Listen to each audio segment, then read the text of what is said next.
This game is brought to you in high definition on ESPN2 HD. The first Saturday in November, rife with urgency and opportunity in this SEC battle between Tennessee and South Carolina. Phillip Fulmer, the head coach of the Vols, laboring into Columbia, desperate for a road win. Meanwhile, Fulmer's familiar antagonist, Steve Spurrier, envisioning a special stretch run for South Carolina. It's the Vols, the Gamecocks. It's right now.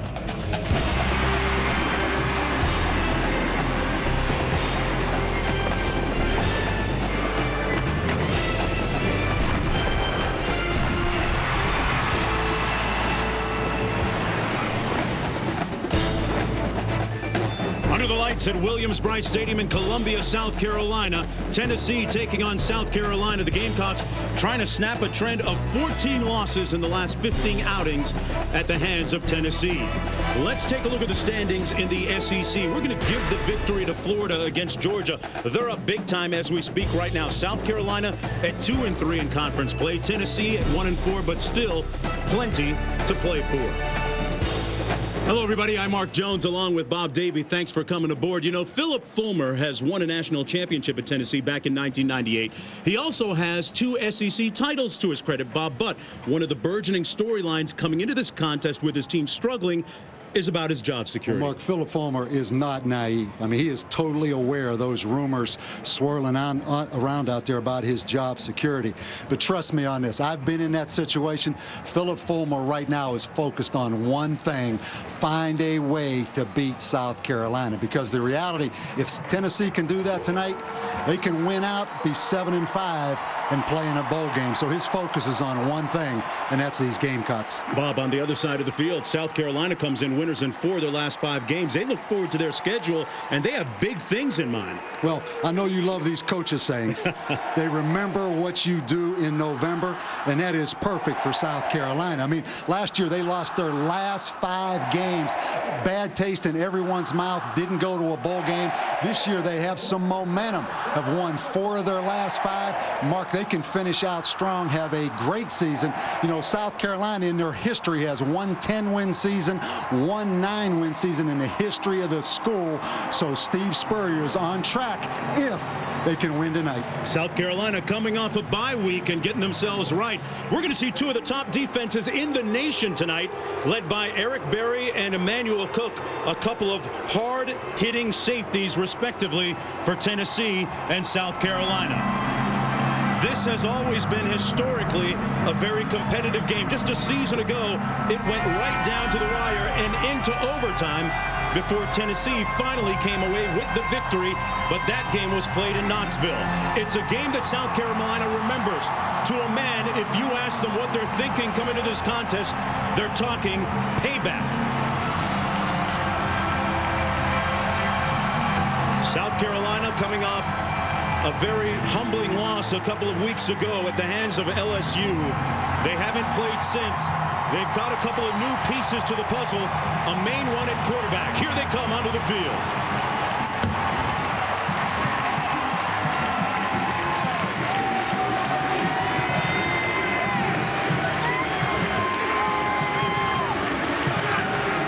A couple of antagonists familiar with one another going head-to-head. Fulmer against Spurrier. Tennessee, South Carolina when we come back. Cuts it back, 10-5, touchdown, Tennessee. Smelling, looking for McKinley. Touchdown.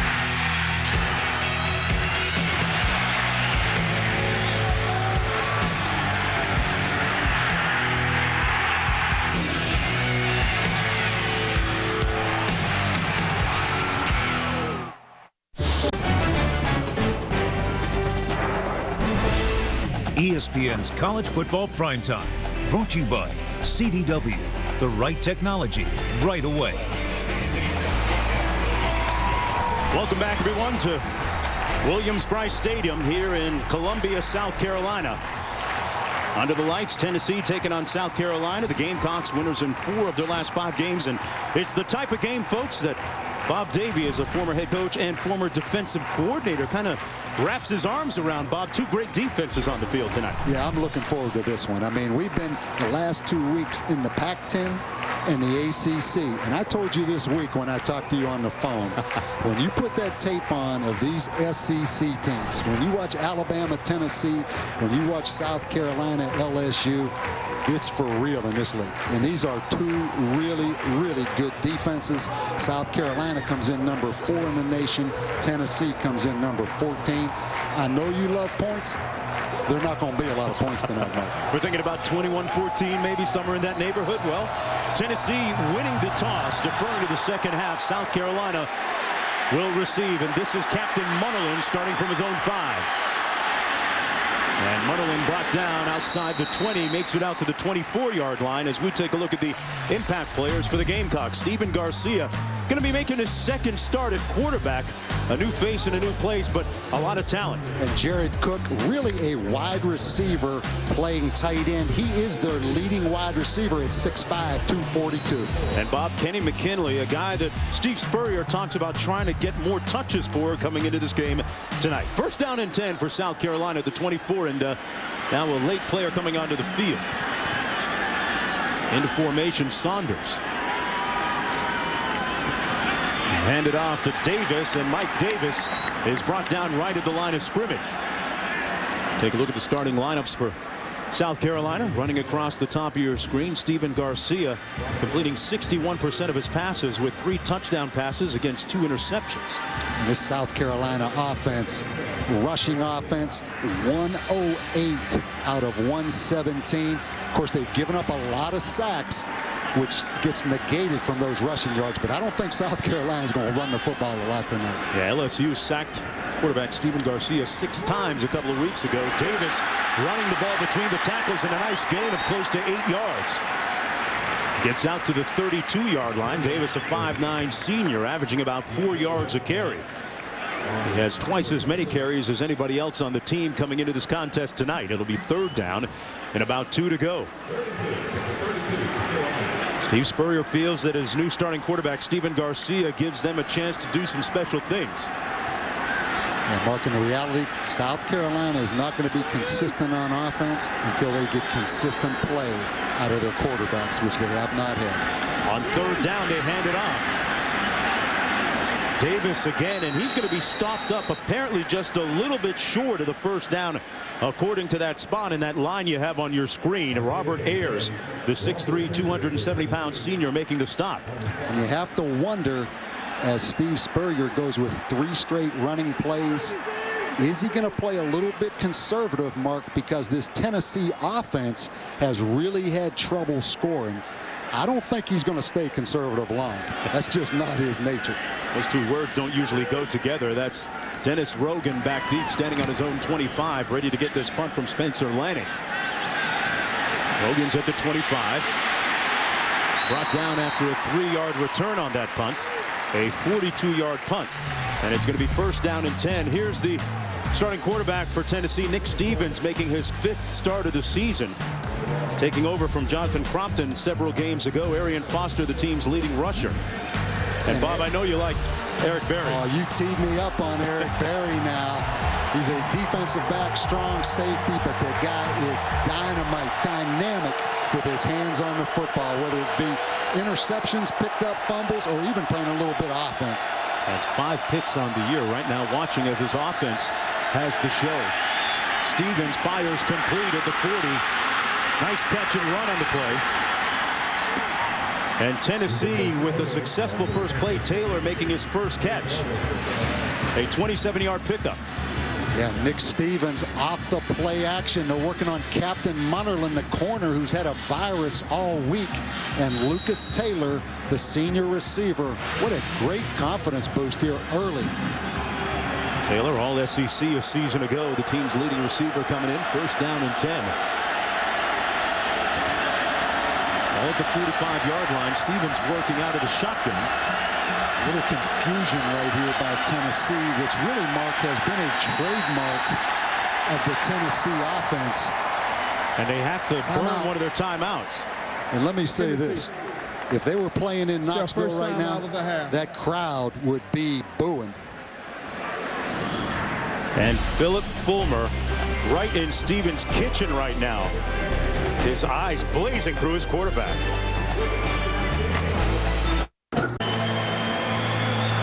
Tennessee a little disconcerted, having to call a timeout a few moments ago. First down from the 45-yard line. Arian Foster, the lone back beside quarterback Nick Stevens, who's working out of the shotgun.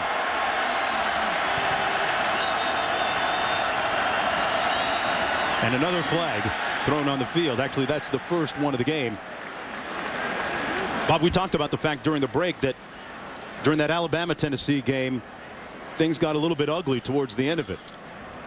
Mark, let's wait and see what this penalty is. I'd be surprised. There will be no foul. No foul for false start. Yeah, and you mentioned it did. I mean, and that's the reality at a place like Tennessee with the high expectations. But I was thinking coming in here, probably good that Tennessee's on the road tonight.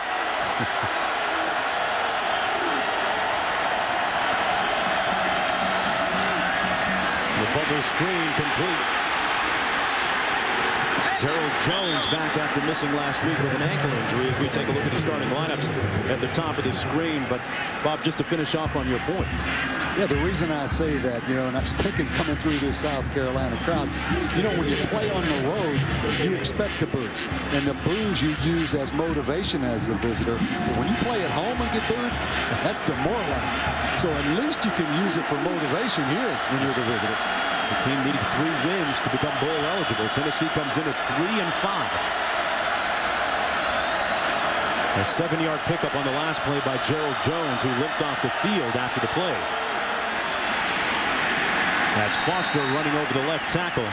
Chris Scott brought down by Jasper Brinkley. Brinkley coming back this season after knee surgery. This South Carolina defense, those big linebackers. Brinkley and Norwood, 4th-rated defense in the country. Hard to line up and run the football. Nick Stevens, like he did on that first play of the game, is going to have to make some plays throwing the football. Here come the Volunteers out of the eye on 3rd down and short. They give it to the fullback, number 45, Kevin Cooper. And depending on the spot, it looks like he's going to be just a little bit short of the first down. Just as South Carolina was on their offensive sequence of the game. And decision time, they're in a good part of the field, Bob, to go for it. And Philip Fulmer's place kicker this year has struggled tremendously. Daniel Lincoln has had a tough time of it. He's 8 of 15 so far on the year. And Philip's hoping right now he doesn't have to make that decision, which I think he would go for it on 4th down. This is about as close as you can get on a spot right. This is very close.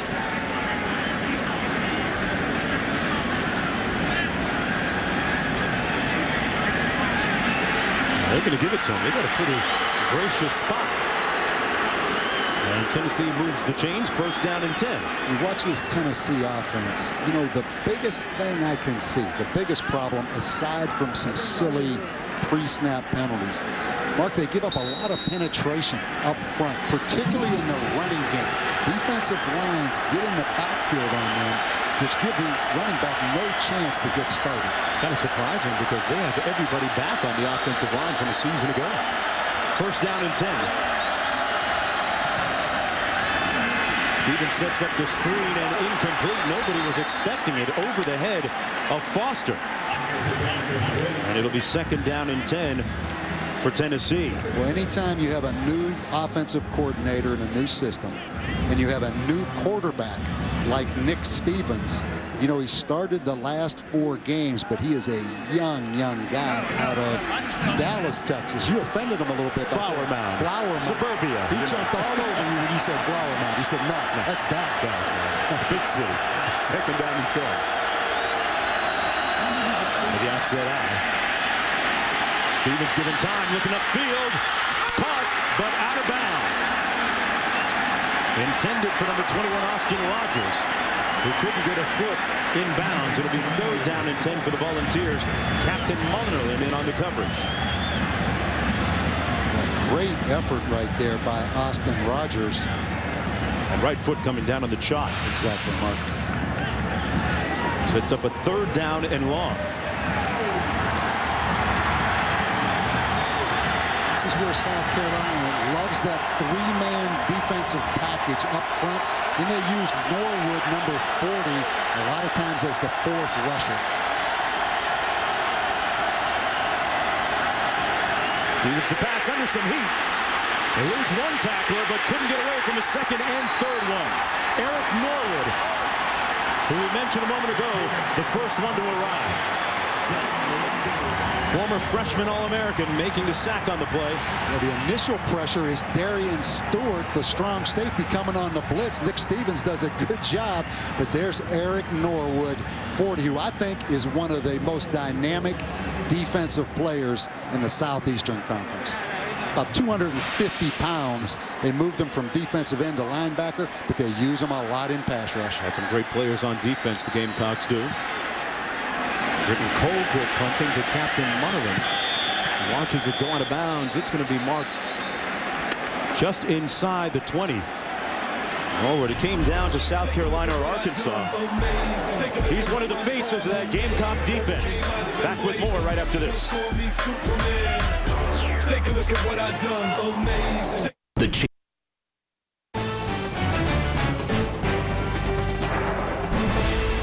ESPN's College Football Primetime, brought to you by John Hancock.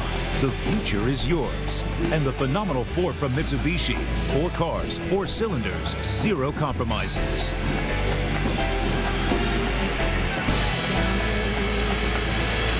I thought Halloween was over. Hey, Zeros on the scoreboard. I know when our crew walked in that production meeting, there was some Halloweening going on last night. I think those guys stayed out a little late, a couple of those guys, and overdid the costume thing. Dressed up as TV production people, right? We had one as Richard Simmons, dressed up as Richard Simmons. Here's Garcia. He can move and make plays like that with his feet. Complete to Kenny McKinley, who they've been trying to get the ball to a little bit frequently, much more frequently during the last couple of games. He picks up 19. And you said it, Mark. I mean, Stephen Garcia, he gives South Carolina hope for the future at quarterback. And I think the biggest reason is his mobility. And you saw it right there. Richard, sophomore out of Tampa, Florida. First down and 10 from the 37. Complete little receiver screen to McKinley again. They get him a touch, and he is combustible, making something happen into Tennessee territory at the 45-yard line. Got a nice block from Jared Cook to pick up 18. Anytime you throw those wide receiver screens, you have to have the other receivers block. And big Jared Cook, 84, who's really a tight end but lines up out there, wide receiver right there, gets an excellent block. First down and 10 from the 45. Little screen underneath. Number 28, Eric Baker. Baker on the move. Nice straight arm all the way down to the 14-yard line before Morley finally pushes him out of bounds. A 31-yard gallop for Eric Baker.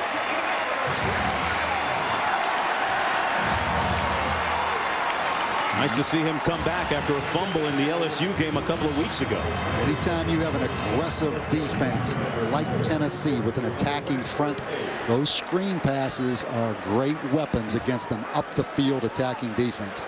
Steve Spurrier's offense picking up the tempo a little bit, going much quicker seemingly. Mike Davis back into the ball game, first down and 10.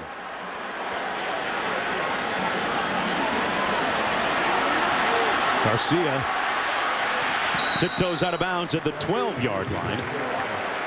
Tommy Beecher started the season at quarterback, gave way to Chris Smelly for the next 6 games. Stephen Garcia took over a couple of weeks ago as the starter against LSU, and that's how South Carolina got to this point.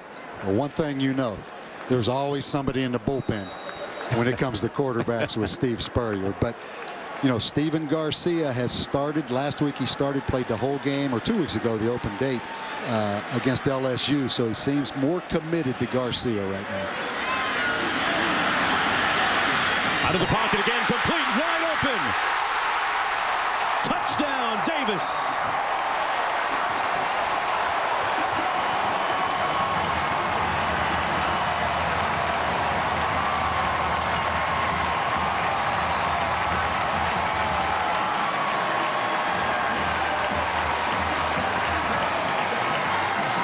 How How about that old Cardinal rule? Don't ever throw back across your body in the middle of the field. Unless it's for a touchdown. Unless it's for a touchdown. Under 8 minutes to go. South Carolina, the first team to get on the scoreboard. Ryan Succop in for the extra point. And the Gamecocks lead it. 7-0. You see Garcia, kind of a gunslinger mentality, also the mobility, but Mark, no. Oh, great throw. That's the way it goes. How much do you think he liked it, too? 4 for 4 during the drive.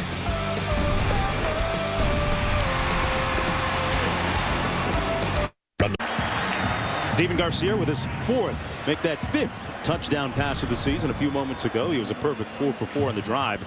Moving his offense down the field, 5 plays, 82 yards in 1:38, and South Carolina on the scoreboard first.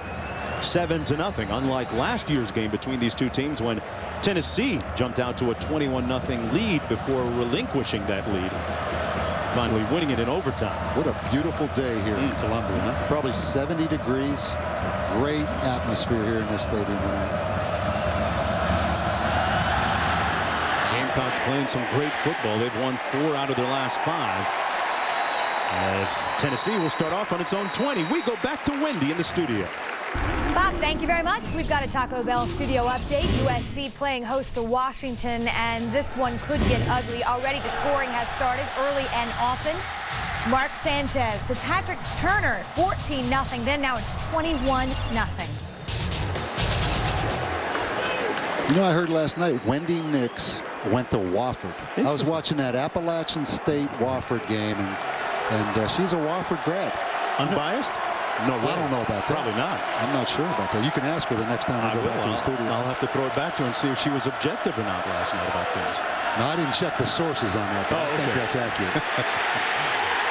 Sack back at the 13-yard line. A late flag down as Stevens goes down at the 13. Jasper Brinkley in there to make the sack. Brinkley, the real face of that defense, along with Eric Norwood for South Carolina. Mark, I mentioned the penetration that this Tennessee offensive line. Holding, number 50 on the offense. That penalty is declined.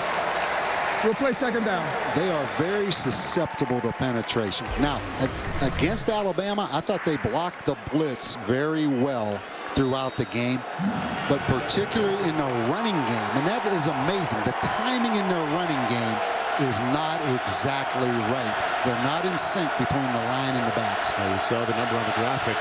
They gave up 4 sacks all of last year, Bob. Already this year, they've given up 13. Out of the shotgun, 2nd and long, the handoff. Right back to the line of scrimmage is Arian Foster, who ran for 1,200 yards a season ago in 07. This year, much below that productivity-wise, and a good part of that is the offensive line that you alluded to a few moments ago. Yeah, and he's not really a big play kind of guy. I mean, he's the most versatile, the most complete running back they have. Probably Lennon Creer, number 3, the young tailback, is the most explosive of the 3 they play. 3rd down and 17 for Nick Stevens.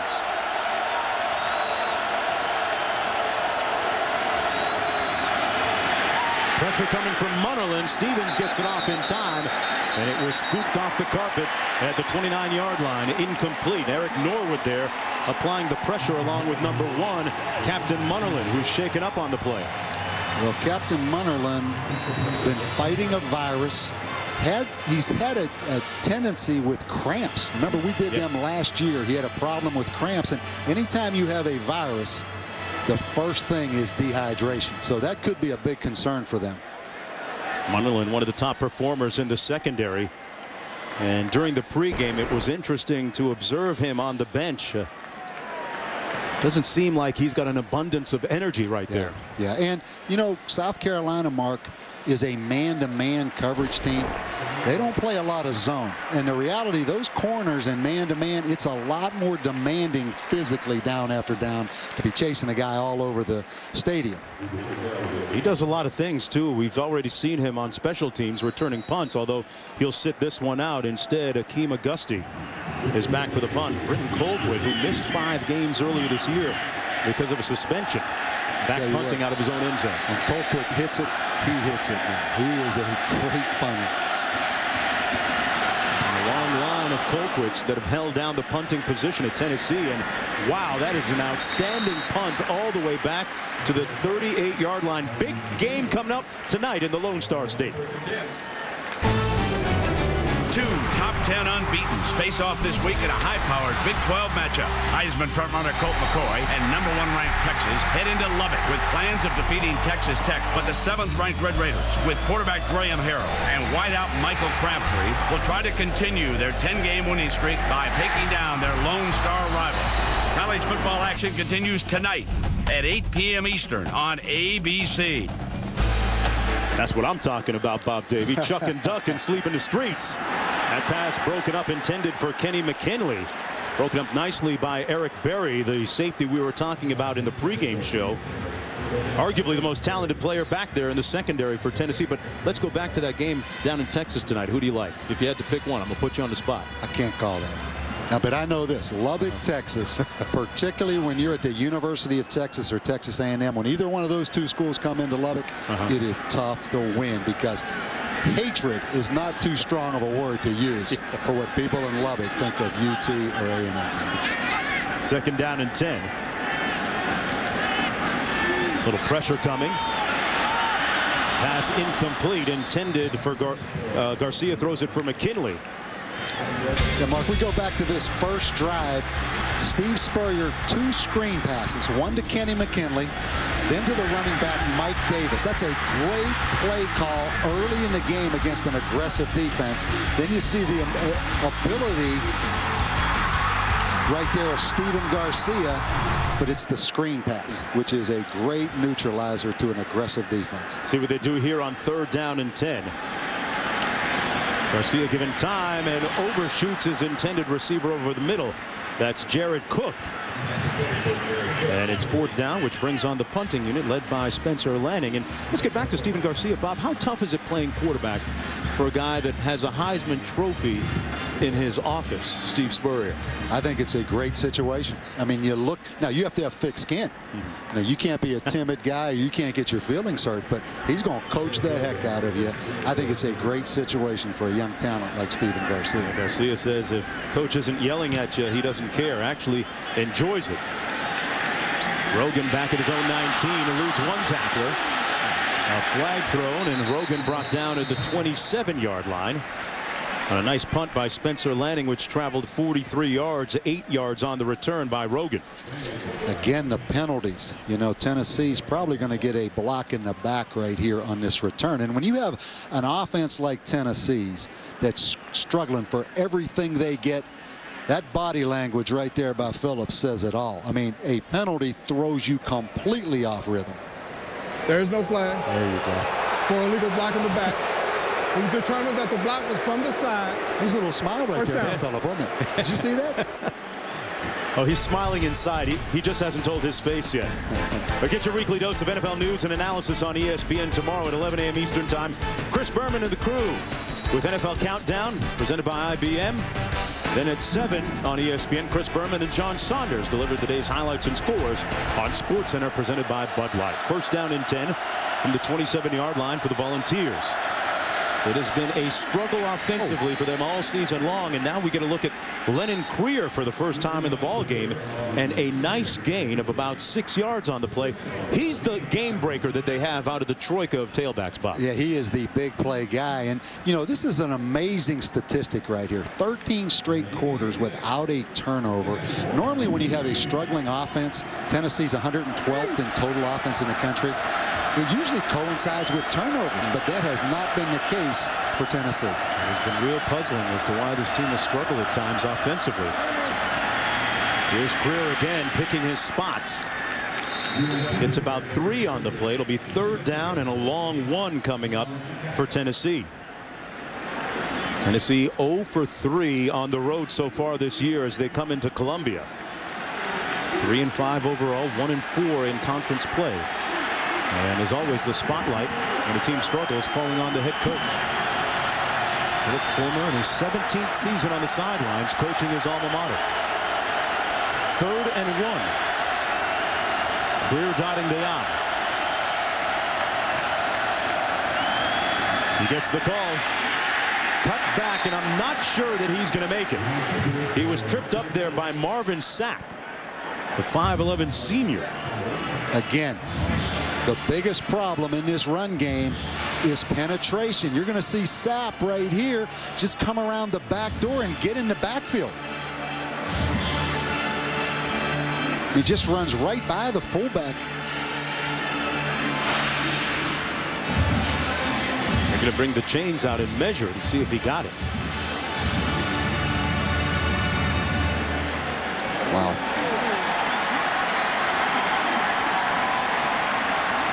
That brings on Britton Colquitt in the punting unit for Tennessee. Little things. Yeah. Little things. I mean, that won't show up in the box score tomorrow or in the statistics. But circle that lack of third down conversion right there as this game progresses.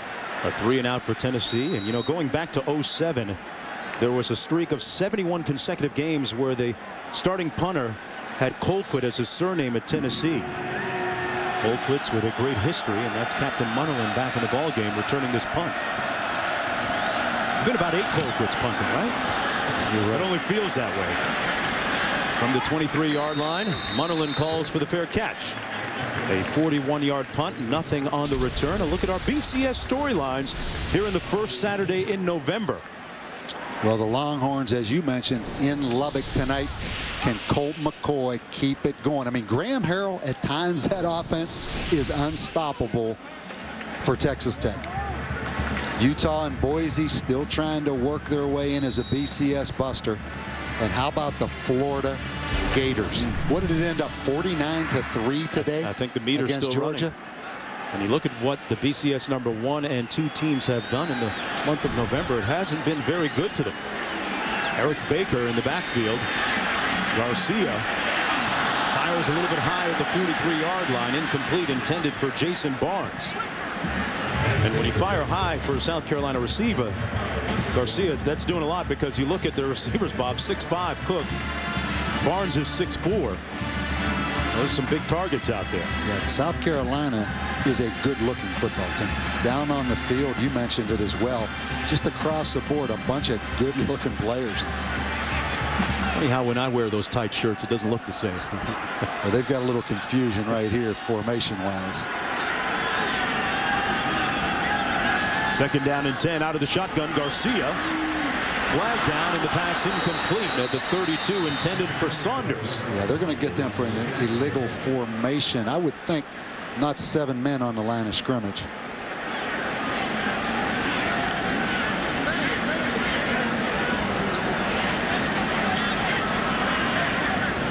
Tennessee had one of those last week on a critical 3rd and short that they actually converted the first down on against Alabama. Illegal formation. Only 6 men on the line of scrimmage on the offense. That penalty is declined.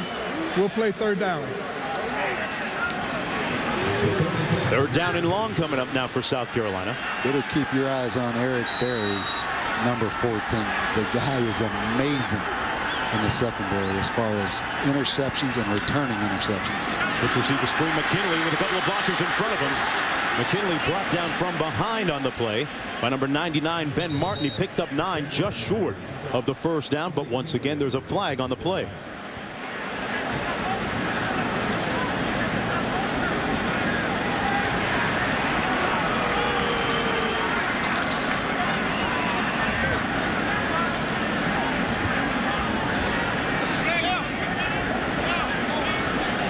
Still trying to figure this out. It looks like Tennessee is going to decline the upcoming penalty. Holding. Number 84 on the offense. That penalty is declined. It'll be 4th down.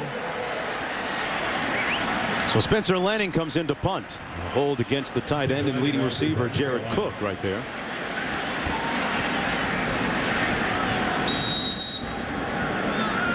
Dennis Rogan back at his own 25-yard line.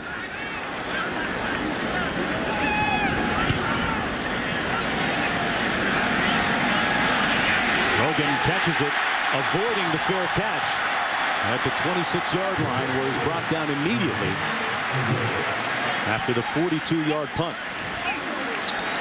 Mark Jones along with Bob Davie here in Columbia, South Carolina. Tennessee, Bob, just 3-5 in the season. Phil Fulmer has been a very successful coach at Tennessee. 150 victories against just 50 losses, but there's a lot of pressure on him to win this game tonight. There's no question, and you and I are both so impressed with him. You know, you meet with coaches every week, and when you meet with Phil Fulmer, what you see is what you get. You know, he's an old offensive lineman. He's been through this before. He's going to keep fighting that. I mean, there is no back down in Phil Fulmer. Stevens fires complete. Nice timing on that play, caught by Austin Rogers. He picks up 8 yards on the play. Fulmer says that, hey, I'm not like one of those dogs that sits on the porch, barks, then runs in the house. I'm going to go to work and try and get this football team ready to win out. Well, and you know, they're sitting here 3-5. They win this game tonight. They have Wyoming, Vanderbilt, and Kentucky. All of a sudden now, they're in a bowl game as a 7-5 team. So this game tonight is critical. Make no mistake about that for Phil Fulmer in Tennessee. Just a season ago, they won 10 games, played in the conference championship game. On the reverse, number 27, Arian Foster, brought down by Eric Norwood.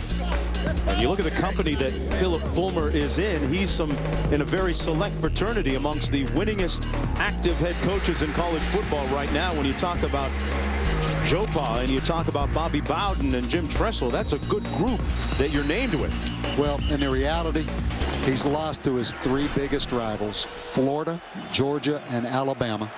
The success Urban Meyer has had at Florida, and then Nick Saban turning it around so dramatic at Alabama, everybody gets impatient. Stevens back to pass, given plenty of time this time. Complete underneath to Jones, and Gerald Jones stopped up at the 42-yard line. Jones doesn't appear to be his usual explosive self. He's coming off that ankle injury. And he's their most dynamic player. But you look at Phillip, I mean, it's obvious what the issue is. This is a team that's 112th in offense, Tennessee, and they are 14th in the country on defense. So it's about executing on offense, a new offensive coordinator, a new system, a new quarterback. This play accounting for 6 yards. It'll be 2nd down and 4. They run it again between the tackles. That's Foster who picks up the 1st down for the Volunteers on a 7-yard gallop. Bob, back to Philip Fulmer. We saw a demonstration of how he's helped his team. Inside running drills. Their practices have become a lot more physical. Exactly. Like I said, an old offensive lineman himself, an old offensive line coach. There's only one way to solve your execution problems, and go out there and practice. Now, with that comes a toll, because not only are you playing in the Southeastern Conference coming off the Alabama game, you have to go practice physical. So this football team is a tired football team to some degree compared to South Carolina, who's coming off an open date. On 1st down and 10, Stevens looking downfield, complete over the middle, incomplete. Dropped at the 35 by Quentin Hancock, number 87. Seemed to have it in his arms. Yeah, just watching this Tennessee team, and I've seen them over the years, they are not as skilled and dynamic at wide receiver. Now, you have a hard time blaming that one on Dave Clawson, the offensive coordinator, and Philip Fulmer, don't you? I think that ball probably should have been caught. I'd go with you on that. 2nd and 10. From midfield, Foster brought down at about the 46-yard line. Nice stick on the play by Emmanuel Cook, who is a Bob Sanders type player. Sanders with the Colts, and man, he came up and delivered a blow on Foster that time. Yeah, when you say Bob Sanders, you are exactly right. I mean, he is a drop-down safety. They call him a safety, but he is down there like a linebacker most of the time. 5'10", 215. Again, you see South Carolina in the 3-man front with Eric Norwood as a rusher. On 3rd down and 5. Complete out of the backfield. Nice spin move by Foster. And depending on the spot, let's see where they mark it. Boy, they gave him a good spot right near the 40-yard line, close to the 1st down. A pickup of 5 on the play. Nice move by Foster, and he got enough for the 1st down. Man, he put it on spin cycle and got enough. Yeah, you said a great spot, and the fans booed. But one thing I noticed, nobody on that South Carolina sideline said a thing. So that must have been a great effort by Arian Foster right there to stay in bounds. Watch right here. Ooh, that right toe was close, wasn't it? Yeah, they're going to review that, I believe. Foster is the senior and the leader of the running backs, along with Hardesty, a junior and career sophomore. Now, let's go back and take a look at that if we can. Timeout.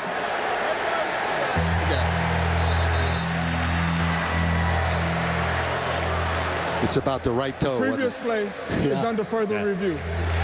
These guys do a great job now. I mean, because that right toe looked like it was on that line.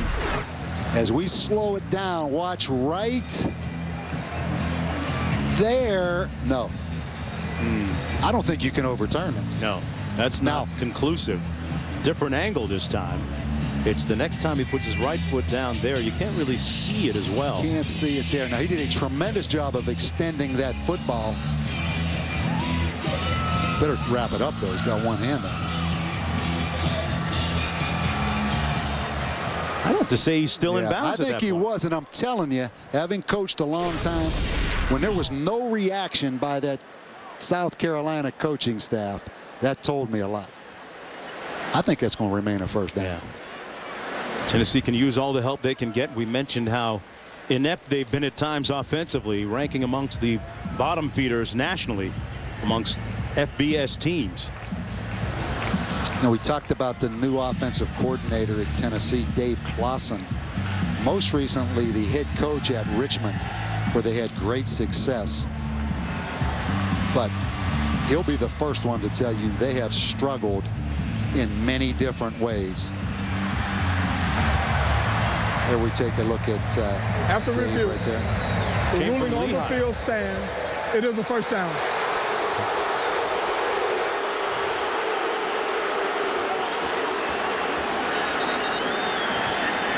That's Tennessee's third first down on this drive. And one thing you can tell, the effort of the Tennessee players has not wavered. And that shows me that this football team is still capable. They are still accepting coaching. And they have a chance not only to win this game, but finish with a successful season. I mean, effort is not an issue. See if they get this playoff in time, which they won't. Now that's an issue. Yeah. That's going to be the end of the first quarter. No flag. Last year's game against South Carolina proved to be a catalyst for a 5-game win streak.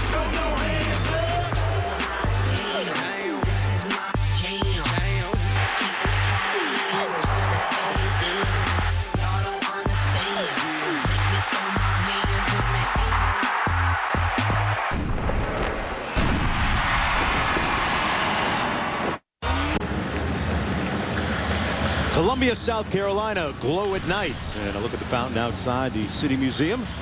Beautiful night for a game of college football. Meanwhile, drawing them up on the sidelines for the offense. See that coach drawing up that right there on the board. That's one reason sometimes the home team is on the opposite side of the press box, because there's a tendency for coaches to look right down opposing coaches and look and see what the coach is drawing. A little espionage involved. Picked off at the 35-yard line by Woodson, and he has nothing but real estate. Touchdown, Gamecocks.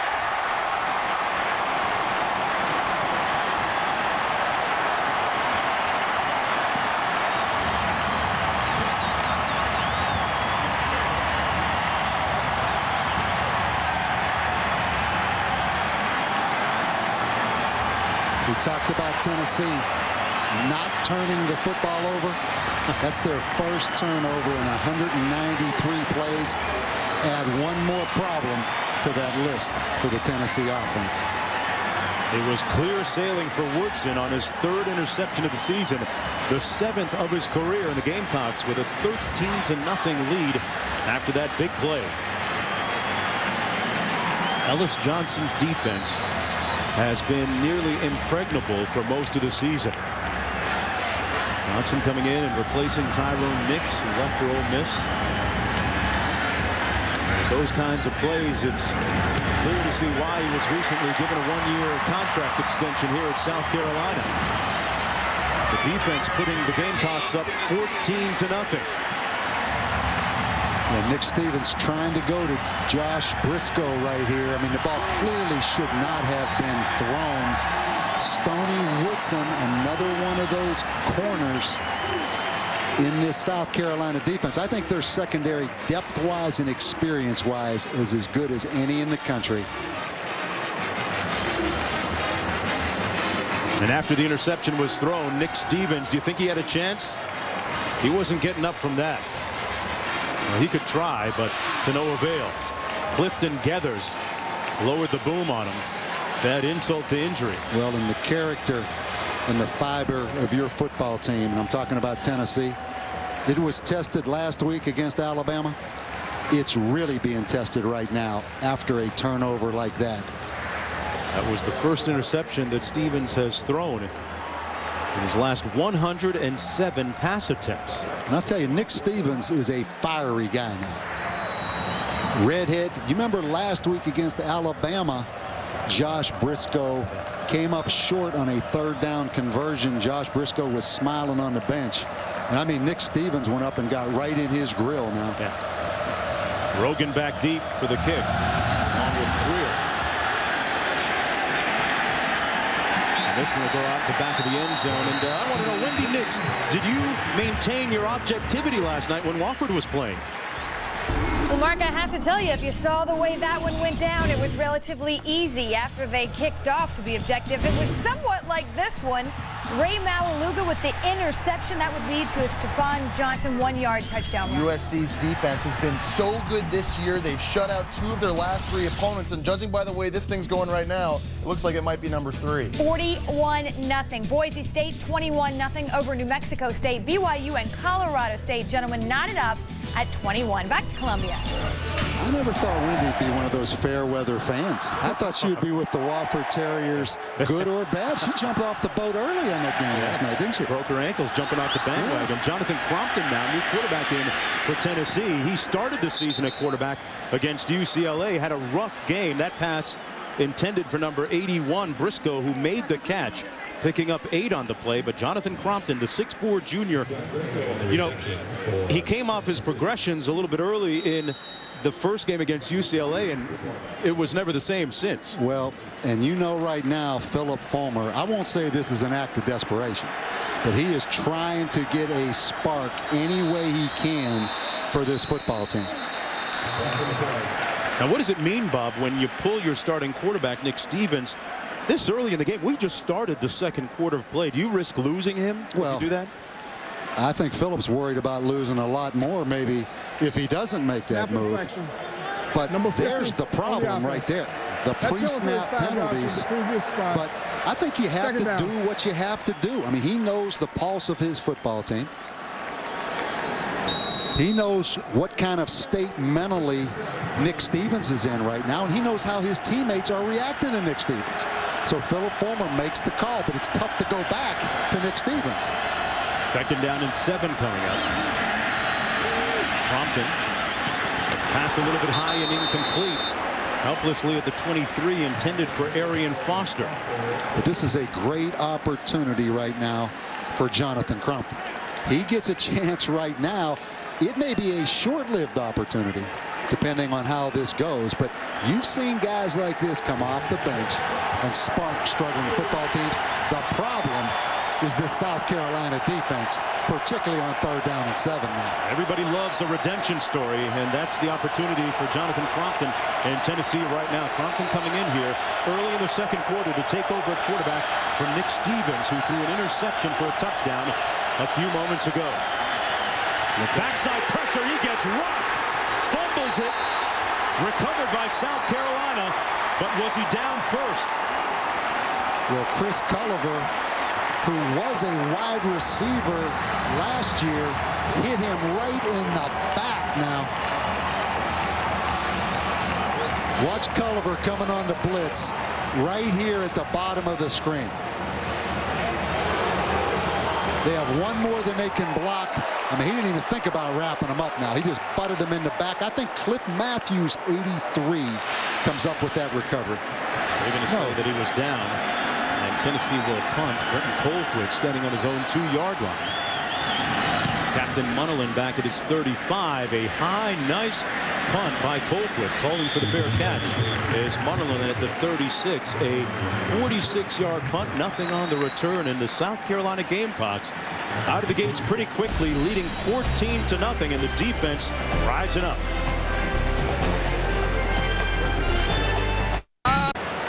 Two plays ago, Bob, is this a fumble or not? I think Tennessee had a huge break right here. Culliver hits him in the back. To me, that football was out, and Matthews recovers for South Carolina. I saw no reason that would have not been a fumble. Colquitt punting it away. It's 1st down and 10 from the 36 for the Gamecocks. Eric Baker, the deep back, dotting the I.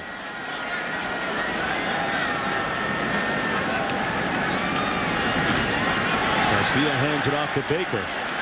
And Baker's forward progress out to the 37-yard line where Rogan makes the stop. Let's take one more look. Well, let people at home judge for themselves. Culliver hits him in the back. I think that football is coming out clearly before the knee hit the ground, and Cliff Matthews does recover. Surprised that was not a fumble. Especially in this day and age when they review any play that seems to be even borderline. 2nd down and 9. Nice run by Eric Baker, the 5'11", 188-pound freshman. Ends up about a yard shy of the 1st down, gets 7 on the play. 3rd down and short coming up for the Gamecocks. You know, when you look at quarterback Stephen Garcia, great lineage when it comes to those football bloodlines. His brother Brian, and they're going to go quick here. Gary also played football, both of them playing collegiately at Harvard, and Garcia keeps it himself for the 1st down. And he's been involved in a couple of incidents, Bob, and part of his makeover included cutting his hair and his locks off. Yeah, he wanted to be a little less visible. Enrolled early as a freshman out of high school. Missed both springs since he's been here because of disciplinary suspensions. But I don't think there's any question about his talent. And I love his makeup. He's a fiery disposition out there. 1st down and 10. All at the 47. Garcia with a play fake. Plenty of time and making a little bit of time. Heaves it incomplete at the 27-yard line. Number 85, Joe Hills, laid out but couldn't squeeze it. And that looked like a catchable pass to me. Sets up a 2nd down and 10. You know, I think the thing about Stephen Garcia, you know, it's well documented the problems he's had here at South Carolina off the field. I think key for him, he has to prove he's a leader, he's accountable, and get the trust of the coaches and the other players. But according to Steve Spurrier, he's taken every step possible to do that. He accepts coaching, and that's the biggest thing. Turning himself into a leader. This is Davis on the handoff. Davis getting to the edge and close to the 1st down at the 45-yard line. Picks up 8 on the play. And back to Garcia, you know, you alluded to the alcohol-related incidents going back as far as February '07 and as recently as March of '08. And he had to do certain things to get back in the good graces of head coach Steve Spurrier and the administration, including drug and alcohol testing and 40 hours of community service work. He has seemingly rehabilitated things. And a good haircut never hurt either. That's Davis. Close to the 1st down, and we have a red zone alert in the Oklahoma-Nebraska game. You know, the great thing about college football and life in general, I guess, is you always get a second opportunity. And Stephen Garcia now has what some people may say is a 3rd opportunity.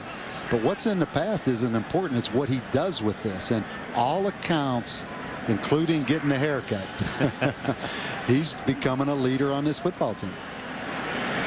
Garcia, a highly recruited quarterback out of the Tampa area, and his offense about that much short of the 1st down. And a chorus of goes, raining down on head coach Steve Spurrier. A little bit of a rumor, more than a rumor, that Steve wasn't the offensive coordinator. He turned that over to his son. Looks like Steve was looking at that call sheet right there and making that call to me now.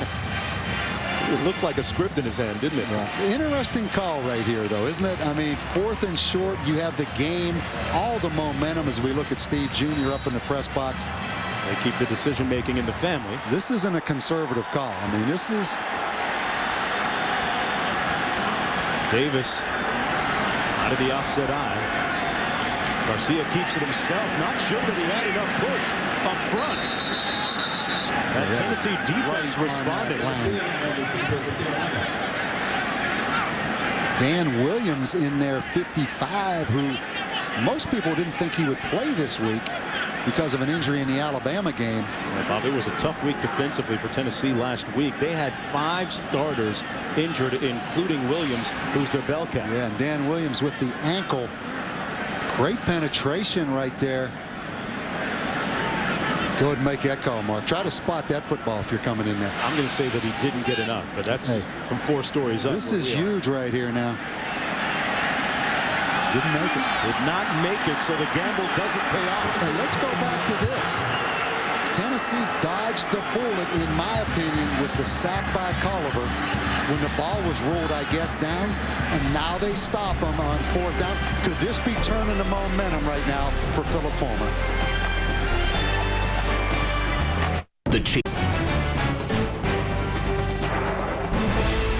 ESPN's College Football Primetime, brought to you by Liberty Mutual Insurance. Vote now at coachoftheyear.com.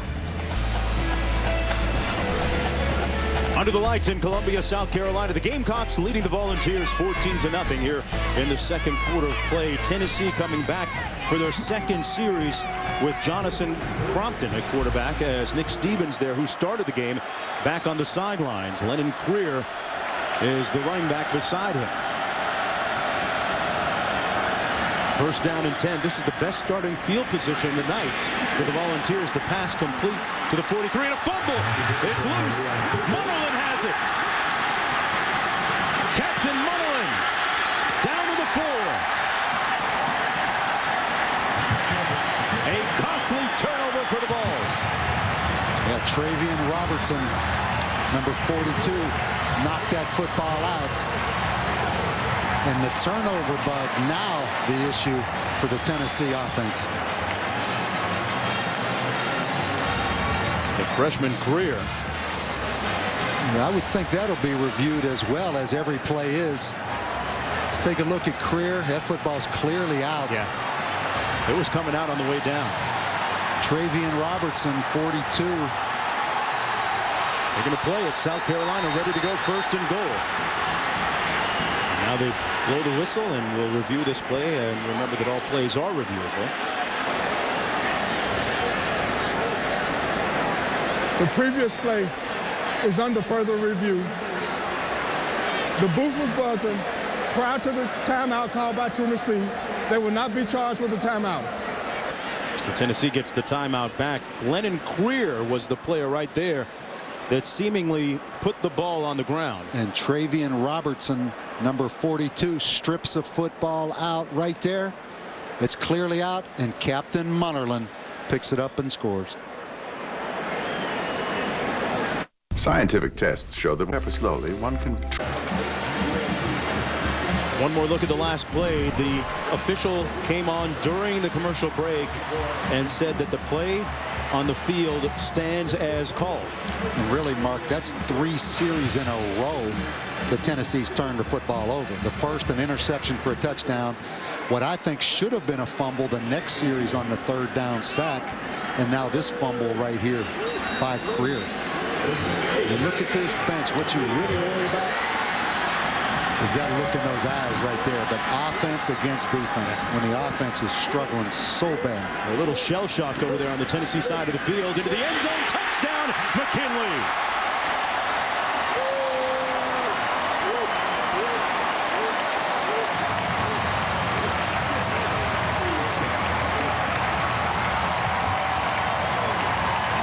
Another turnover by the Volunteers, leading directly to South Carolina points.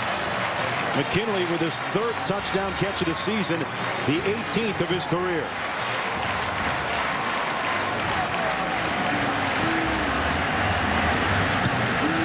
And it's 21-0 for the Gamecocks. This seemingly, Bob, in danger of slipping away a little bit from Tennessee. Well, there isn't any question about that. And Tennessee will be severely tested, obviously, right now. I guess the first decision, what do we do at quarterback if we're Tennessee? Do we continue to go with Crompton? Do we go back to Nick Stevens? But, you know, their problems offensively run much deeper than just inconsistent play at quarterback. Mentioned at the top of the show, Philip Fulmer won a national championship with the Volunteers back in '98, has a couple of SEC titles to his credit as well. But the struggles right now continuing to mount as Arian Foster comes over to the freshman Lennon Creer here and says, I would think, well, you gotta give yourself a checkup from the neck up and keep it good. There's about time when all the talking stops. I've seen a bunch of talking over there on that Tennessee sideline between players. It's time you just play and take care of your responsibility. Yeah, Stevens was at the center of some talking on the bench a few moments ago. Yeah, I mean, there's only so many psychologists and psychiatrists we can have on the sideline, right? It's about time to play. You know, it's one thing offensively if you're 112th and struggling and not turning the ball over, you give your defense a chance. But when you're 112th and then turn it over, you give the defense no chance. South Carolina with 14 points off of 2 Tennessee turnovers. Ball's going to get a chance to return this one. This is Rogan, started out from his own goal line. And a nice return out to the 28, back to the studio, and a very objective Wendy Nix. You guys are showing me no love tonight. Objective and not off the bandwagon, I must say. Oklahoma, Nebraska. How about Joe Gantz, the INT by Dominique Franks. 14-0, number 4 Oklahoma over Nebraska. Gentlemen? All right, Wendy. First down and 10 from the 28-yard line for Tennessee. Jonathan Crompton back in for his 3rd series of the game. He took over a while ago from Nick Stevens. Foster the lone back on 1st and 10. Foster getting the edge. Picks up about 3 on the play before he's brought down by Jasper Brinkley. And as a head coach, you have to be so mentally tough. You cannot show any panic. You have to try to remain as positive as you can, as difficult as it is right now for Phil Fulmer. This Bell reports his attitude during the course of the week has been good. Demeanor has been good. Captains, he said, are showing good leadership. So far, no payoff on the scoreboard, though. 2nd down and 6 for the Volunteers. Crompton fires complete at the 38-yard line to Brandon Warren. Fulmer, a former offensive lineman at the University of Tennessee, was an assistant coach before taking over as the head coach 17 seasons ago. Well, he came there as an 18-year-old offensive guard. Been there 34 of the last 40 years. Gave $1 million, he and his wife, to the university, I believe just last year. So he has a lot invested in that orange uniform now. Think about the difference a year has made. Last year they won 10 games, went to the SEC championship game, and a New Year's Day bowl game as well. 3rd down and 3. Crompton has it batted down at the line. Number 95, Nathan Pepper, batting it out of the air to set up a 4th down for the Volunteers. Yeah, big Nathan Pepper, 95. Watch him bat this football down the nose guard right there. I mean, that was thrown right into his chest. Come on, Bob. You showed some vertical leap there. No, he didn't. That hit him right on that Carolina right there. But how about Nathan Pepper? Knee injury last year in the 3rd game on an interception return for a touchdown by him. Wow. So a defensive lineman finally gets one, but he hurt his knee. 5th punt of the night for Colquitt. Gets off a high spiral. And Munnerlyn watches it bounce at the 30, and it's going to be down at the 27-yard line. Well, on the eve of this year's election, 2 of the NFL's best battle in the nation's capital. So cast your vote to watch Big Ben and the Steelers take on Clinton Portis and the Redskins. Monday Night Football on ESPN at 8:30 Eastern Time. Coverage begins at 7 Eastern with Monday Night Countdown delivered by UPS. And Jason Campbell, former SEC standout at Auburn, now captaining the ship for Washington and putting up some good numbers this year. How about getting that game in Washington, D.C., right? Yeah. with the election right around the corner. At halftime, Chris Berman going to be interviewing the presidential candidates, Barack Obama and John McCain. On first down and 10, Eric Baker with the carry. Baker got about 3 on the play. It'll be second down and 7. 8:15 to go here in the first half. A first half in which South Carolina has come up and made all the big pivotal plays. Second down and 8 coming up. Garcia hands it off to Baker. Baker with a nice run. Going to be about 2 yards short of the first down. Garcia making just his second start, doing a nice job, Bob. Yeah, and you see the #1 attribute, I think, is just his escapability in the pocket. Thrown against the grain to Mike Davis right there. The touchdown to Kenny McKinley. Been some offense, but the real story of this game has been South Carolina's defense and the turnovers. Stephen Garcia with some Tennessee. interesting hobbies. He collects swords. Make me a little bit nervous. Mike Davis in the backfield, and South Carolina a little bit disconcerted offensively as they call a timeout. Their first time out of the first half.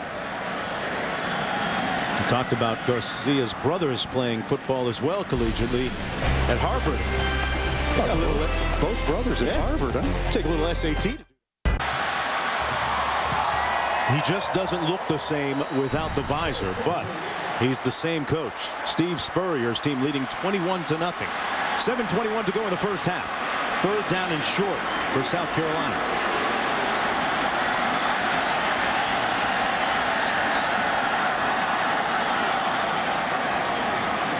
Garcia keeps it himself. He's a very proficient runner, and he gets the first down out to the 40-yard line. Picked up 4 on the play. Little Tim Tebow right there on the predetermined quarterback run. He gets up limping a little bit. You know, watching this Steve Spurrier offense over the years, how they've changed. You know, it used to be an I formation, sprint draw, pass. Did a lot of the empty no-back stuff. He is kind of like everyone else now with the shotgun offset back offense that everyone in college football is going to. First down and 10. And they're no huddle. You know, they've joined the ranks of that. Davis on the carry.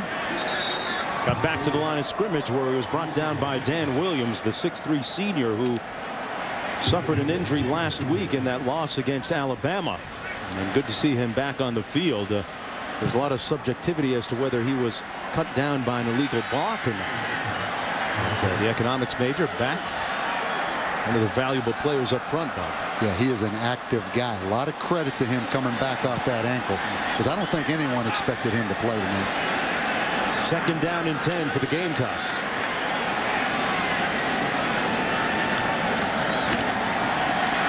Hands it off again to Davis. And Davis brought down at the 43-yard line, picks up 3, and a couple of players losing their hats on the field. Thing about Eric Berry, watching him on tape, he is an excellent tackler. I mean, he is a physical guy now. You know, sometimes you get a playmaker that's an interception kind of guy that wants to be a finesse player. But right there, I mean, he tackled a little high, but he got him down. This guy was a quarterback in high school. His dad played at Tennessee. He's only 19 years old, been elected permanent captain. But the most impressive thing to me, he'll hit you. 5 interceptions, 2 on the season. Garcia back to pass. Garcia going to try and make it happen with his legs, but he's brought down at the line. Oh, got about 3 yards on the play out to the 46. You know, I'm looking at the stats. It's amazing the slow starts that Tennessee gets off to. In 5 Southeastern Conference games this year, 5 games, they had 3 points in the first quarter. They've had 22 points in the first half compared to the opponent's 70 points. So one thing, just slow starts gets this team in the hole. Bob, 4th punt of the night for Spencer Lanning of South Carolina. Timeout. Tennessee. You know, the good thing about Stephen Garcia of South Carolina, the quarterback, at least on that last run, he wasn't hit by an official, Bob. And that can be called progress, because a little while ago, their last game, watch this, against LSU, official Wilbur Hackett You know, you could call this a forearm shiver, Bob. Well, you can tell he was a 3-year starter at Kentucky.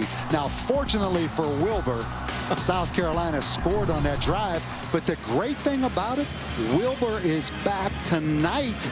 And earlier in the game, had an opportunity to be in a controversial position again.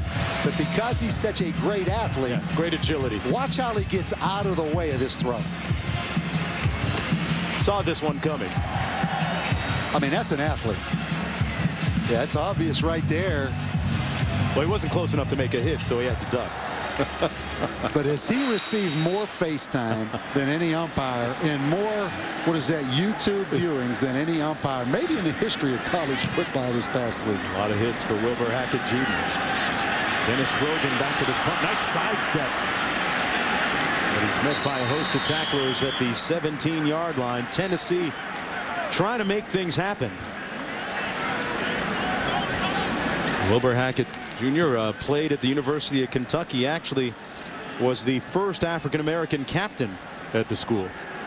Back during 1968 to the 1970 season, was the leading tackler 3 times at UK. Let me tell you one thing about umpires and officials in general. They're kind of like deep snappers. They want to be anonymous. They do not want a lot of publicity. Yeah, it's too late. We got a lot of love for Wilbur. A lot of love for him, though. I mean, Wilbur will hit you now. You can't say that about many officials. Pass complete to number 81, Josh Briscoe, still fighting for extra yards. And brought down at the 22-yard line, picked up 3 on the play, and Jonathan Crompton remains the quarterback of the moment for Tennessee. And you have to be surprised about that. You know, I wonder if there's more than just the interception that Nick Stevens threw. I mean, that's a quick hook for a guy that it's his first interception. He's still trying to explain over there on the sidelines exactly what's happening. We've been doing a lot of John with some of his teammates over there, Bob. 2nd down and 7 in the last 4 possessions for the Volunteers. It's been 2 turnovers and 2 3-and-outs. Crompton over the middle, high in traffic and caught off the rebound. Foster, man, you talk about being in a very auspicious position. Arian Foster didn't draw it up like that, but he'll take it. 26 yards. Well, again, Crompton drills it into coverage right there. I mean, there's 3 Gamecocks around him, but Arian Foster, they said he was the most versatile, most complete guy. Tell you what, Culliver wanted to get another one right there. Almost had it too, but instead Foster there to make the catch and a 1st down for the Volunteers. Still no points on the board with 3:37 to go in the first half. Crompton wide open and tipped. Jeez. Incomplete. Let's check in with Wendy Nix for a Sports Center right now. Mark, thank you very much. They are on the board in Lubbock, Texas, courtesy of a safety. Chris Ogbenaya tackled in the end zone by Colby Whitlock. That puts Texas Tech up by 2. They are also on the Texas 12 and driving. Sam Bradford to Jermaine Grisham. A 9-yard touchdown strike makes it 28-0. Oklahoma over Nebraska. Sports Center after this game on ESPN. All right, Wendy, a great battle going on down in Texas. Right here, it's 21-0. The Gamecocks leading the Volunteers. Tennessee looking to get the ship right. And a stop on Arian Foster. No gain on the play. Dustin Lindsey moving in to make the stop. Lindsey, a 6'4" senior, and he's fond of saying, you know what, I'm ready to blow somebody up. I'm not sure where you got that, but research. I'm taking your word for it, man. I'll tell you someone, this guy Ellis Johnson right now has done a tremendous job. First year back here at South Carolina. He and his wife are both from the Columbia area. What did he tell us? He was from Winsboro, though, which is a suburb of Columbia. Says the population there hasn't changed in some 50 years.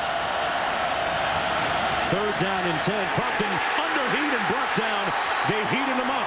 Marvin Sapp with the sack. The 4th one for South Carolina tonight. Well, you're going to watch Marvin Sapp come on the blitz right in the A gap. It really doesn't matter who your quarterback is. When you come that clean on a blitz, obviously Josh McNeil, the center, Anthony Parker, the right guard. I hate to speculate because I do not know what the protection was. But one thing to watch on this punt, I've noticed these up backs right here coming back into the punter. And they are very close into the punter now. South Carolina setting up a return. Underwood watches it bounce. And he pounces on the loose ball at the 21-yard line. Jimmy Johnson continues his march toward a third straight Sprint Cup title as the rest of the Chase field tries to hold him back. The chase for the NASCAR Sprint Cup continuing with the Dickies 500 at Texas on ABC tomorrow afternoon. Coverage beginning with NASCAR Countdown at 3 Eastern. Jimmy Johnson way out in front. Bob Davey, Carl Edwards in second, Greg Biffle in third, and kind of a quiet week on that front. No fights in the pits or chokings or punches thrown. Nothing but left turns in practice. 1:55 to go in the first half. Davis, and he's brought down behind the line of scrimmage at the 17-yard line.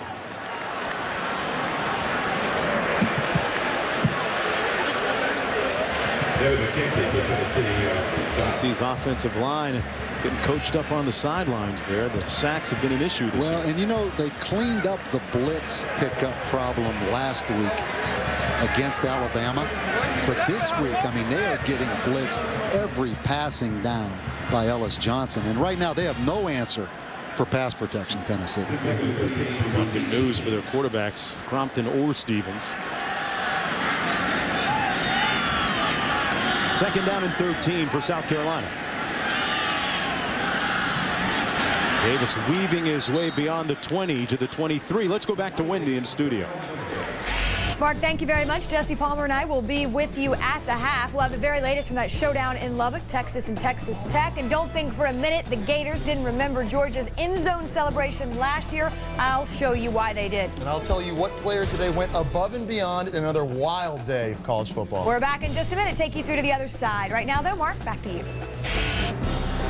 All right, Wendy. Third down and 9 coming up for the Gamecocks.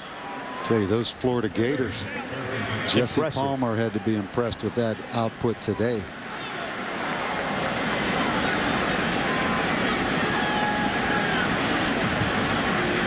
Davis on the draw. Sacked behind the line of scrimmage at the 20-yard line by Rico McCoy. Call timeout right now. Tennessee can make something happen here. This has been a series dominated by Tennessee of late. They've won 14 of the last 15 meetings between these two teams coming in. But the 21-point lead tonight, the largest against Tennessee since way back. Well, you look at Tennessee, you look at South Carolina, Mark. Every Southeastern Conference game they've played this year has been decided by 7 points.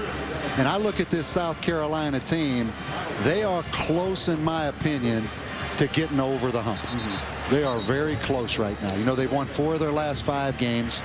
They can finish this thing off and have a great season. They're close. Stephen Garcia coming in as the new quarterback just a couple of weeks ago against LSU, making his first start, now making his second start tonight. Bob, we've watched him throughout the first half. He seems to be, when given the opportunities, going through his progressions much better than he did in that first game when he had a tendency to just take off. Yeah, and he had that tendency against LSU, obviously, 2 weeks ago. He's a guy that would take off and run in a heartbeat. He just needs to be more patient, give the pass protection, give the pass routes a chance to develop. Tonight, it's all about just managing the game, though, because you can see Steve Spurrier is playing this very conservative because, bottom line, Steve has no respect right now for the Tennessee offense. He doesn't think Tennessee can score. In the big picture, you look at South Carolina's schedule, and Steve Spurrier echoed these sentiments when we spoke with him yesterday. He said that they could finish up very strong, perhaps an 8, maybe even a 9-win season when you project a little bit. And they've only had, what, 1 10-win season, 1 9-win season in the history of South Carolina football. So they're sitting here with Arkansas, Clemson, and they go to Gainesville after this game. So they have a chance to finish this thing up strong right now. And right now pitching a shutout in the first half, leading 21-0. A beleaguered head coach, Philip Fulmer, benching his quarterback. Right now, let's send it to Wendy Nixon, Jesse Palmer for the college football halftime report.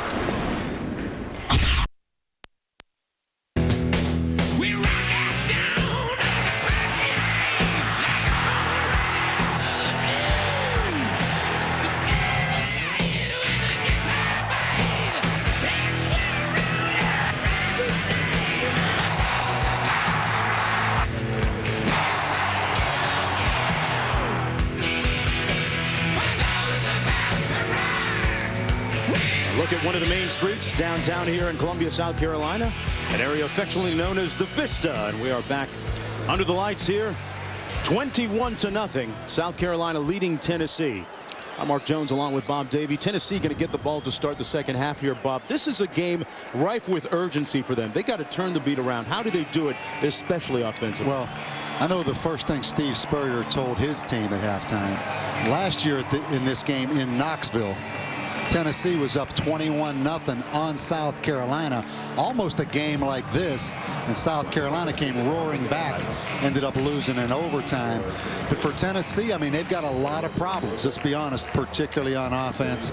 They need to decide which quarterback, just go with them and execute better. There's no magic, or Phil Fulmer would have already done that from a scheme standpoint. You just need to play for pride and execute right now.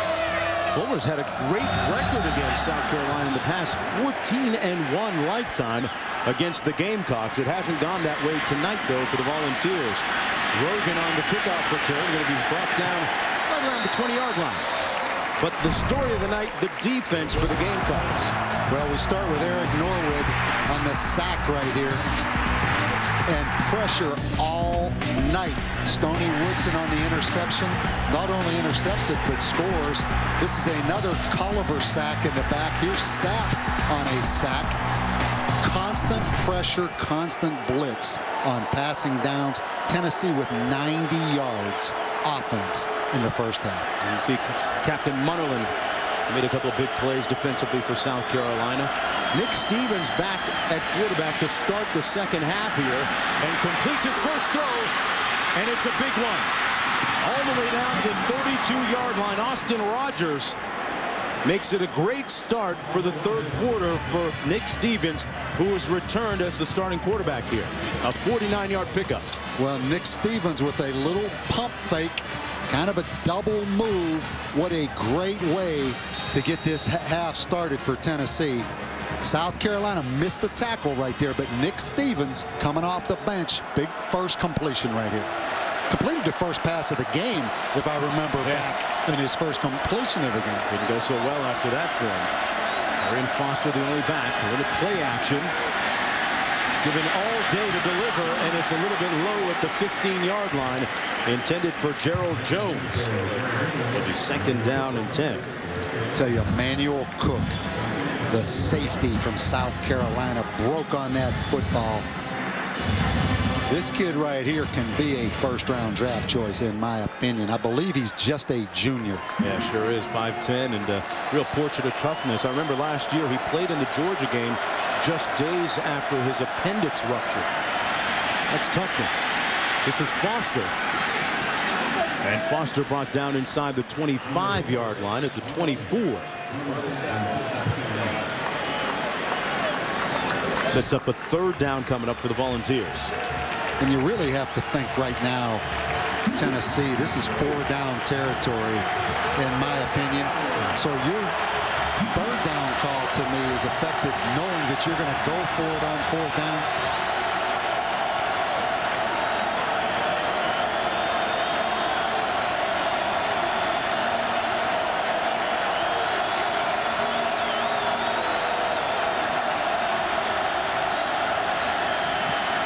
Stevens with time. Incomplete at the 20-yard line. Great defense that time by Carlos Thomas. He was very close, Bob, to getting there a little bit early. He almost jumped that route. Well, Carlos Thomas, you said it. I mean, he had a big interception against LSU, returned it 47 yards. He undercut the receiver right there, almost took it to the house the other way. But this surprises me right here. I would have thought Philip Fulmer would have ran that ball on third down, knowing he was going for it on fourth down. This is a fourth and a long three right here. 3 of 8 on the season on fourth down. They got to get to the 21. You better protect that passer because they're going to come after you. Good protection, but incomplete at the 17-yard line. The Gamecocks will take over on downs. Lucas Taylor was the nearest receiver to the intended pass. Captain Munnerlyn defending for South Carolina. Again, they contest every throw. I mean, their defensive backs are in the grill of the Tennessee wide receivers. Let's see if this was pass interference right here. Couldn't see it there. But, Mark, I go back to the third down call on 3rd and about 3.5. The decision had been made to go for it on 4th down. What a great opportunity to run a draw or something and make it really unmanageable 4th down. Mike Davis in a tailback, and Davis gets the call here. Great penetration to thwart that play by number 91, Robert Ayers. Ayers, a South Carolina native, number 91 for the Volunteers, was really looking forward to making a homecoming of sorts, playing in this game in Columbia. But he told every one of his teammates willing to listen that, guys, this is a business trip. This is not a field trip or a fun ride for us. Hasn't been much fun at all for quarterback Nick Stevens. Yeah. 2nd down and 9.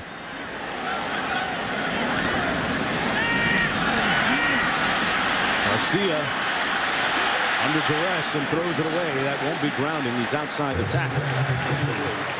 Nonetheless, 3rd down and 9 coming up. Good heat provided by Bolden on the play. DeMonte Bolden of Tennessee. Not many times are you going to see Steve Spurrier only throw the ball 12 times in the first half. That was only their 13th pass attempt of the game. They only have 145 yards total offense, South Carolina. 3rd and long for the Gamecocks coming up. Garcia 6 of 13 passing on the night. Try to set up the screen, complete. Davis has the 1st down and then some. Out to the 38-yard line. Good execution by South Carolina. And a nice run, a pickup of 13 yards by the senior Mike Davis. They've had success tonight with the screens. I mean, that's the 2nd middle screen that Mike Davis has caught. You know the beauty of that play? As long as the ball is thrown behind the line of scrimmage, completed behind the line of scrimmage, those big linemen are allowed to be downfield blocking.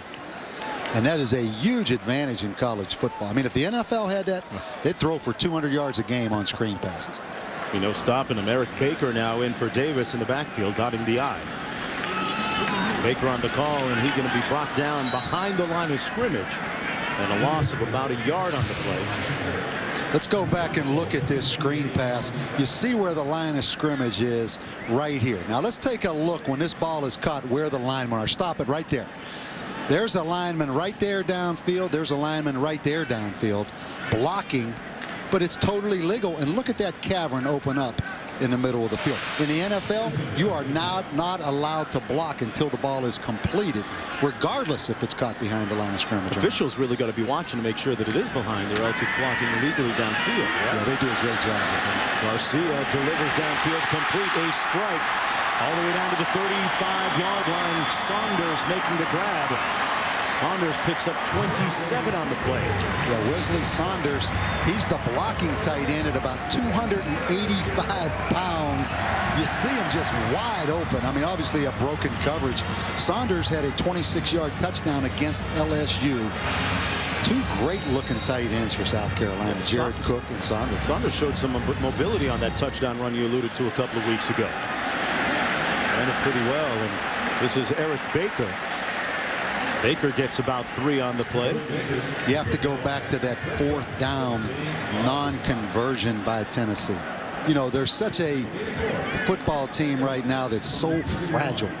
By not making that 1st down, you have to wonder if this defense now is starting to cave in like they did in the 2nd half against Alabama. I mean, that is some long faces on that bench now.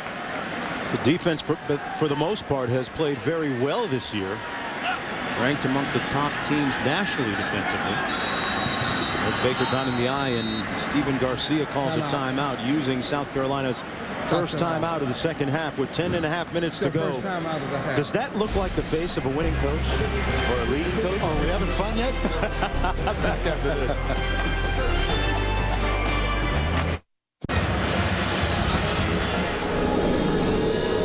Everyone to Columbia, South Carolina. This game is brought to you in high definition on ESPN2 HD. And right now, South Carolina leading still 21-0. I'm Mark Jones along with Bob Davie. And at this time, I want to send a little shout out and a get well wish to Andrea Corone, one of our production assistants here at ESPN, who's done a wonderful job over the course of the college football season. I think we'll get well, and hope to see you soon once again. Eric Baker on the carry. And Martin making the stop on the play.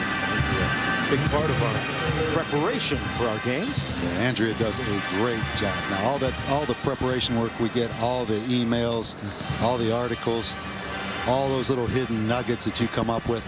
People don't realize that's Andrea coming up with those nuggets for you. Got to have some great research assistants. And Stephen LeBeau up here, our number specialist up in the booth, along with Seth Jacobson. Keeping it all together on 3rd down and 6. Garcia trying to keep it together, but is tripped up and brought down at the line of scrimmage at the 31-yard line. And a red zone alert in the Texas Tech-Texas game, and a surprising result so far in that. Texas Tech right now up 12-0, knocking on the door again at about the 18-yard line. Good stop right there for the Tennessee defense. It looked like they were starting to cave a little bit. This guy Ryan Succop right now, an excellent kicker that's missing here lately, but he has had an ab injury. Let's see if he's healthy again. Former first-team All-SEC performer. This one coming from 48 yards out. And they kick it. He misses it, but this one is going to be whistled dead because a Tennessee player, Demetrius Morley, came off sides. I mean, he really came off sides. Yeah, Mark, and I wouldn't be surprised here if Steve Spurrier doesn't go for this, because I think it's going to be about 4th and 1. On the defense, unabated to the quarterback. That penalty is 5 yards from the previous spot. It's still 4th down. Looks like the offense is coming back onto the field. It's 4th down and 1 now. Boy, how many penalties has the University of Tennessee had like that this season? Untimely ones. On both sides of the football. Garcia back on the field for the Gamecocks. South Carolina 0 for 1 on 4th down tonight.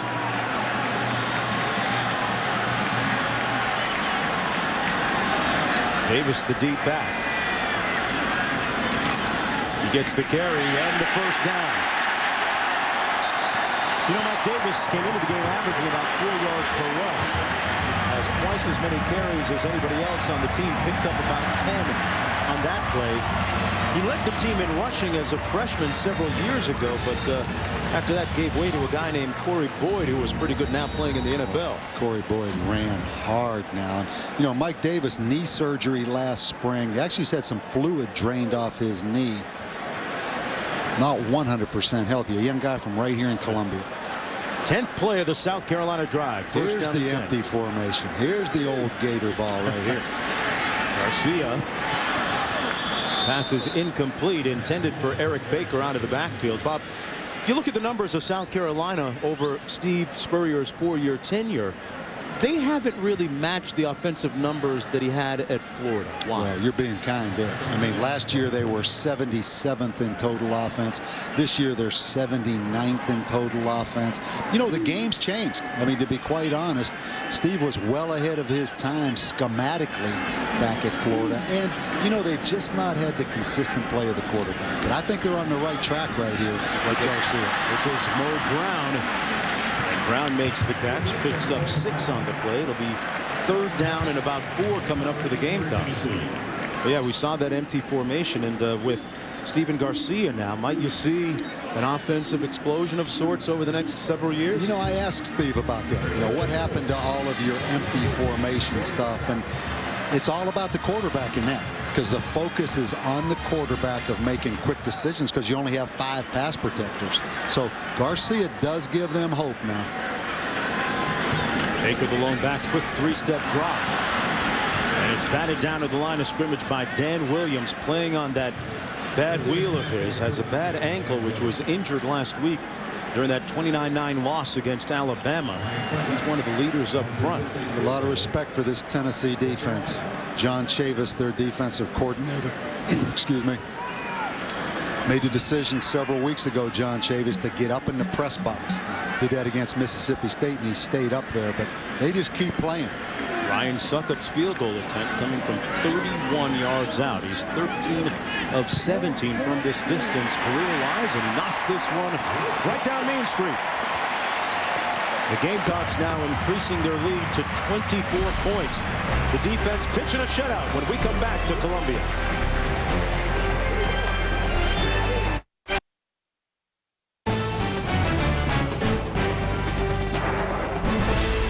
ESPN's College Football Primetime, brought to you by California.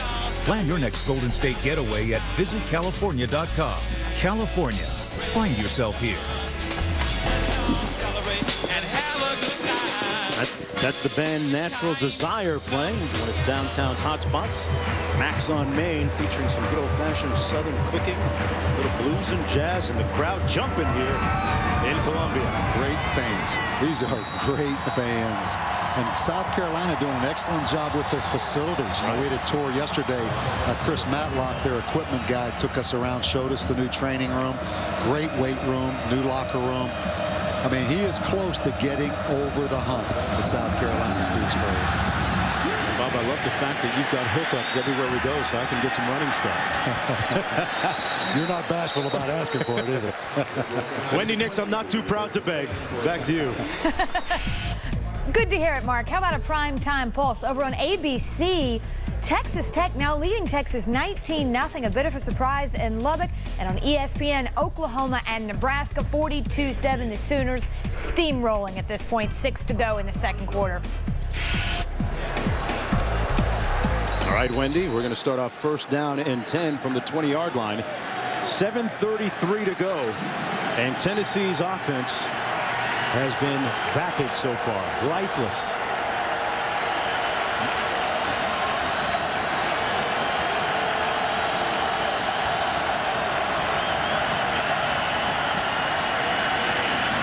Stevens incomplete at the 43-yard line. Let's take a look at the All-State standings review. First Saturday in November, and things coming a little bit clearer now into focus. Yeah, number one right now down in Lubbock, Texas. The Longhorns. Oklahoma, imagine putting, I think it's 42 on Nebraska in the second quarter. Unbelievable. USC just toying with the Washington Huskies. And how about the Red Raiders and those Florida Gators sitting there? Hey, Bob, did you imagine, I'll ask you maybe after this, but Alabama sitting there at 9-0 the week off. I'm not sure how many people thought that they would be perfect at this point. Stevens complete is forward progress for Briscoe, going to be up closer to the 30. Now they're going to mark it at the 27. Yeah, Briscoe with the catch. But you talk about Alabama, who I think beat Arkansas State today at home. My bad. You know, we had them in the Independence Bowl. You could see that Nick Saban, I mean, you knew Nick Saban would get it done, but Mark, to answer your question, nobody, including Nick Saban, thought they would be 9-0 right now. If you watch him on tape against Tennessee like we did last week, they are for real now. Great defense, strong physical running game, and John Parker Wilson has improved as a quarterback. Third down and 3.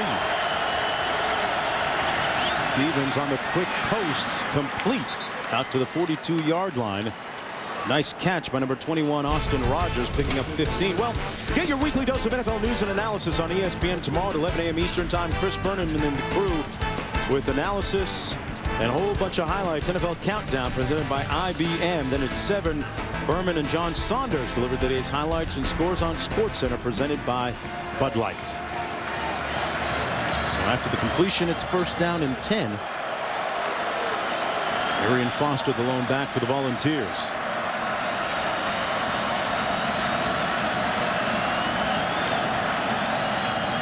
Foster on the carry into the boundary, and Foster gets about 4 on the play, where he's hogtied by Captain Munnerlyn and a late flag on the play. Yeah, they get Captain Munnerlyn, I believe, for a face mask over there on the Volunteer sideline. It's interesting that, let's take one more look at this first. Personal foul, face mask, number 21 on the defense.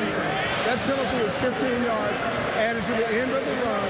Result of the penalty is a first down. I meant number 1 there. Okay. You know, Tennessee has gone through a turbulent time over the last several months, going back to the suspension of their punter, Britton Colquitt, and after that they had a team meeting at their defensive captain's place, Alex Wilson, and they drafted a Tennessee player Bill of Rights and Wrongs, which included an 11 p.m. curfew, fines for missing or being late for class or practice. They feel it's helped them take care of the little things off the field, which has led to a lack of major incidents off the field. And the business at hand, though, they're trying to take care of things on the field. Scrambled by Nick Stevens. You know, Chris Culliver's had a good night for South Carolina. Wide receiver in 07. I mean, he's a big, tall, good-looking safety back there.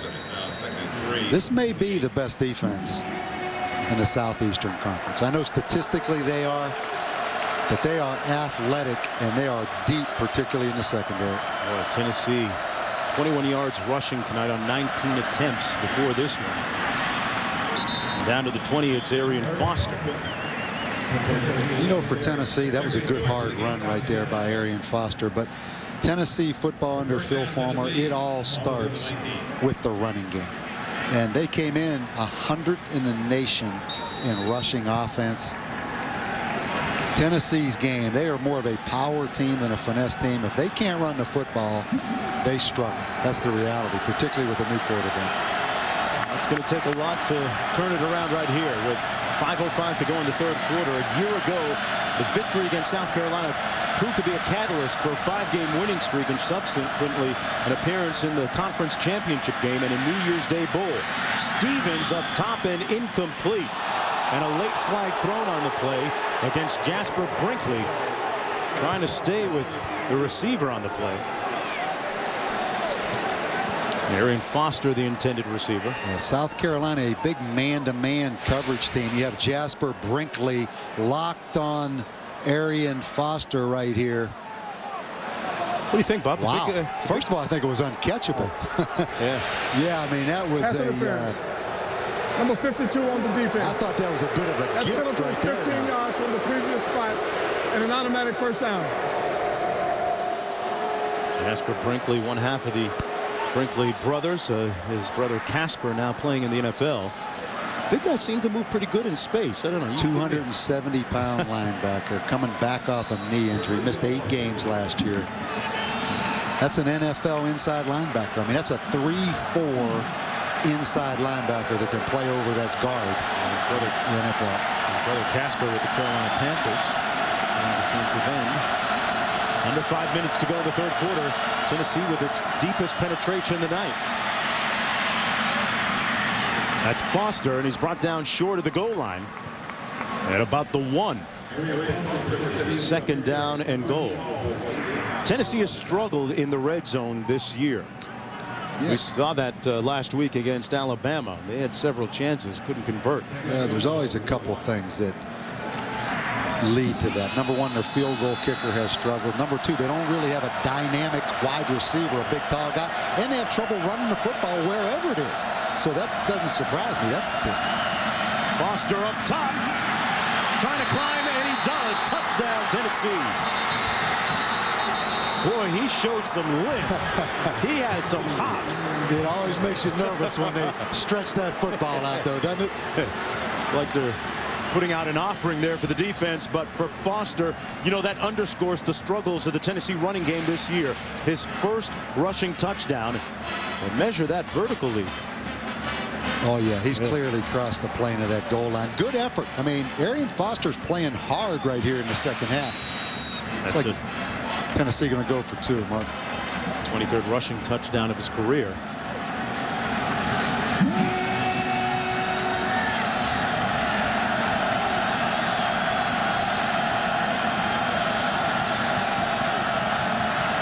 Stocker in motion. Stevens going to try and run, and he's brought down. So they don't get the 2-point conversion. Jordan Lindsay there to make the stop for South Carolina. Yeah, this South Carolina defense can run now. There's some great team speed out there.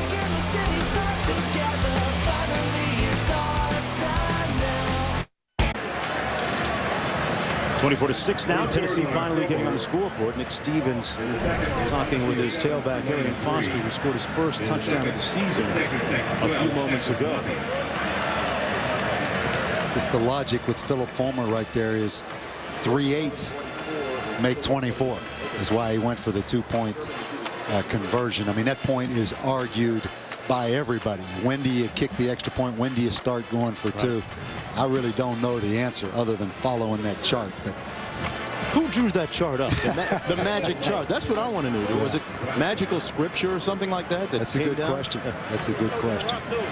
It's a mathematical guru somewhere. You were the one that told me there are no gurus. I guess in coaching, that's different, right? 4:09 to go in the third quarter. I'm Mark Jones along with Bob Davie after the 8-play, 80-yard drive using 3:24 on the clock. 17 and Chris Culliver back to get this kickoff for South Carolina, looking to improve to 6-3 on the season and an even up 3-3 in SEC conference play.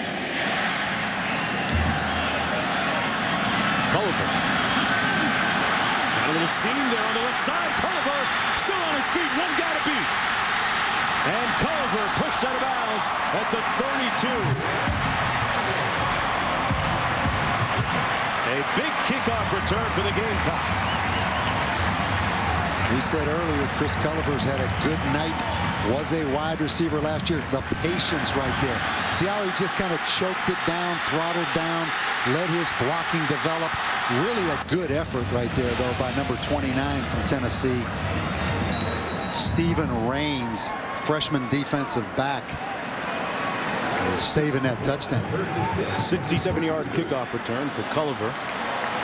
Career long for him, and gives Stephen Garcia a shorter field to work with from the Tennessee 32-yard line. Well, momentum hard to get, hard to sustain for Tennessee, isn't it?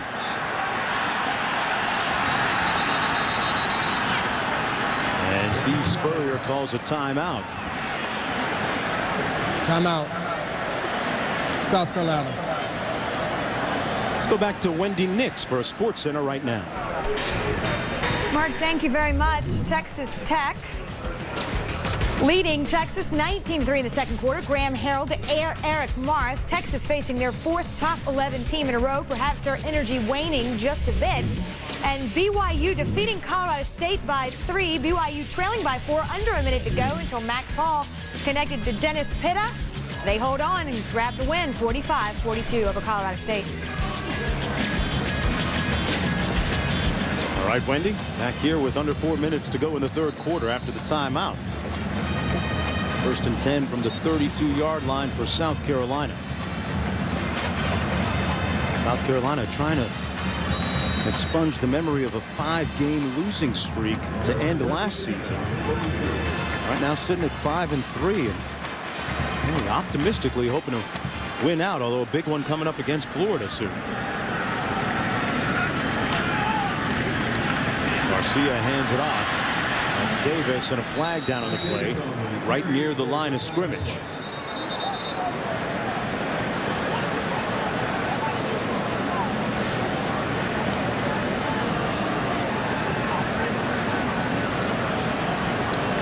Let's take a look at tonight's AutoZone playbook and some of the cogent points of tonight's game. Well, I think where we head with this is Stephen Garcia, his ability to keep plays alive with his mobility in the pocket. Reminds me a little bit of this guy playing out in Lubbock, Texas tonight, Colt McCoy. One of those guys that's athletic enough, can throw on the run well enough. What do you think? Yeah. Big improvement, at least, for Stephen Garcia between games 1 and 2. Yeah, he's a freshman. Redshirt freshman. Tennessee may have been a little quick off the line of scrimmage, and they make the interception. That's Eric Berry. And Berry with thoughts of bringing this one back. Oh, look out. Still on showtime. He plays offense, too. Oh! Got a nice block. Berry's still on the loose. And brought down at the 43. Maybe not as much brought down as just kind of ran out of steam. Well, it started with, I thought Tennessee was offsides. Wes Brown on the pressure. And someone's missing their hat. I think there were 2 guys. And Garcia is hurt on the play. Shows you how physical that last play was. Just a bizarre series of events right there. couple of injured players down in the field. One of them Garcia. Yet able to identify the second player. Wow. Mark, you know, offsides is not reviewable. I think he was clearly offsides at the bottom of the screen. And Wes Brown was a little quick out of the starting blocks. Now Eric Berry, as good as any playmaker in the country. He had 10 interceptions coming in for 397 return yards. And he picked up a fumble. The block right there by Morley, the safety. Now we get another block right there. And there's 2 South Carolina players down. There's Garcia, and that's not a good sign for the Gamecocks. Remember, Garcia became the starting quarterback just 2 games ago, and that's number 57, Lemuel Jean-Pierre, being helped off the field as well. For Berry, meanwhile, it was his 6th interception of the season, and Chris Smelly is the backup quarterback for South Carolina. So on one play, they potentially lose 2 players, and perhaps giving new life to Tennessee and Arian Foster. Yeah, I don't think there's any question about that. Can Tennessee execute enough? But let's look at it. Was he offsides? I mean, there isn't any doubt. I mean, I don't think there's any doubt, Mark, that he's across that neutral zone right there. Again, that's not reviewable. Want to see where Garcia got hurt on the interception return. Backs working out of the eye. Foster tries to cut back, stopped up about 2 yards short of the first down. It's 3rd down and 2 to come for the Volunteers. The thing that surprises me, and I know Tennessee's down, just not much emotion. I mean, I look out there at their offense on the field. You look at their sidelines. I mean, there's not much juice or enthusiasm. I mean, this game is still alive right now. Well, you certainly can't make that claim about Berry making that interception a few moments ago.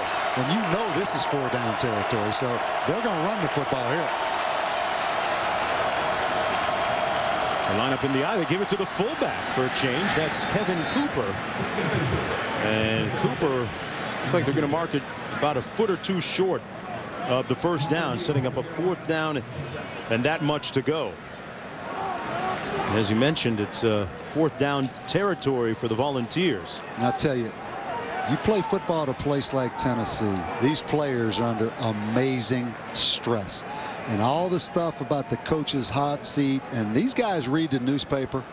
I mean, it's a cumulative effect now, and you can just kind of read into it over there on the sidelines. There's not many guys up there watching this offense trying to claw back into this game. There's a lot of little pockets of guys in conversations over there. It's interesting, Bob. Last week we saw Tyrone Willingham, the siege coach out at University of Washington. This week, same situation for Philip Fulmer. It is a tricky profession when you're trying to rally young men and motivate them in light of the circumstances. 4th and 1, they're going for it. Tennessee 0 for 1 on 4th down tonight. Quarterback sneak, you think? I'd say so.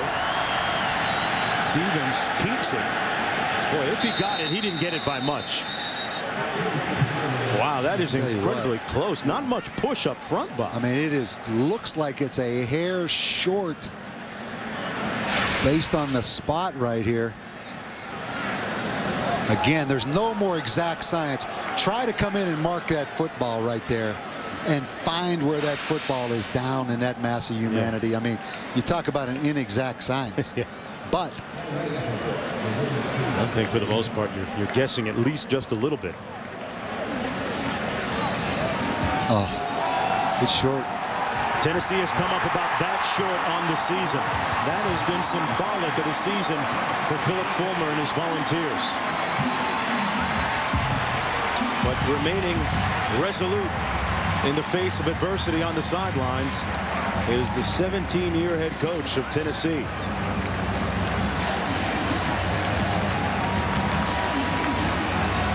First down and 10. The Gamecocks coming back the other way. Yeah, Chris Smelly in the game now. If you're just joining us, Stephen Garcia was shaken up on the interception return a few moments ago. Both he and Jean-Pierre, the offensive lineman, Hence, we have a new quarterback, Chris Smelian, who started the first 6 games prior to Garcia taking over. That's Davis gaining about 3 on the play. Well, Jimmy Johnson continues his march toward a 3rd straight Sprint Cup title as the rest of the Chase field tries to hold him back. The chase for the NASCAR Sprint Cup continuing with the Dickies 500 at Texas on ABC tomorrow afternoon. Coverage begins with NASCAR Countdown at 3 Eastern. Garcia is still on the sidelines, and yeah, Tommy Beecher started the year as the #1 guy, gave way to Chris Smelley for the next 6 games, and then 2 games ago Garcia took over. So we'll see how long Chris Smelley gets to take the snaps. Davis cutting it back nicely, got about 6. Well, it's all about running the football right now for South Carolina. Smelley with 10 touchdowns but 9 interceptions on the season. Plenty talented enough. He's just been inconsistent. Not a bad record as a career starter. 8-4, including the 4-0 this year. Again, another big down for the Tennessee defense. 3rd and 3, Brown in motion. They run it, and that's going to be close. Well, they're as conservative offensively as I've ever seen a Steve Spurrier football team. And they're working on that right foot. It's like knee, I think. They're going to put that knee right brace leg. on, huh? And that's the end of the 3rd period of play. Tennessee with the lead when we come back to Columbia.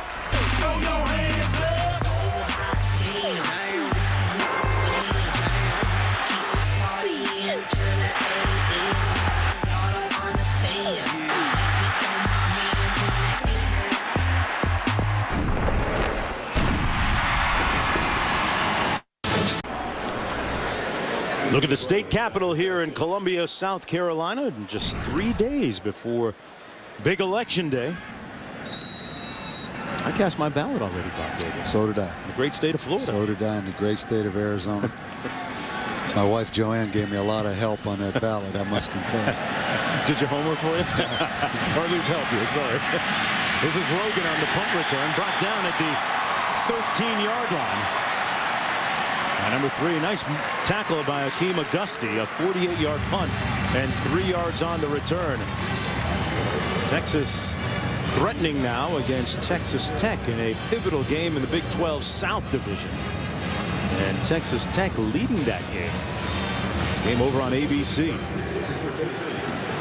1st down and 10 for the Volunteers. This is the first Saturday in November. They come into this game 3-5. And their head coach, Philip Fulmer, looking to try to spark his team. Almost intercepted for the 2nd time tonight by Culliver.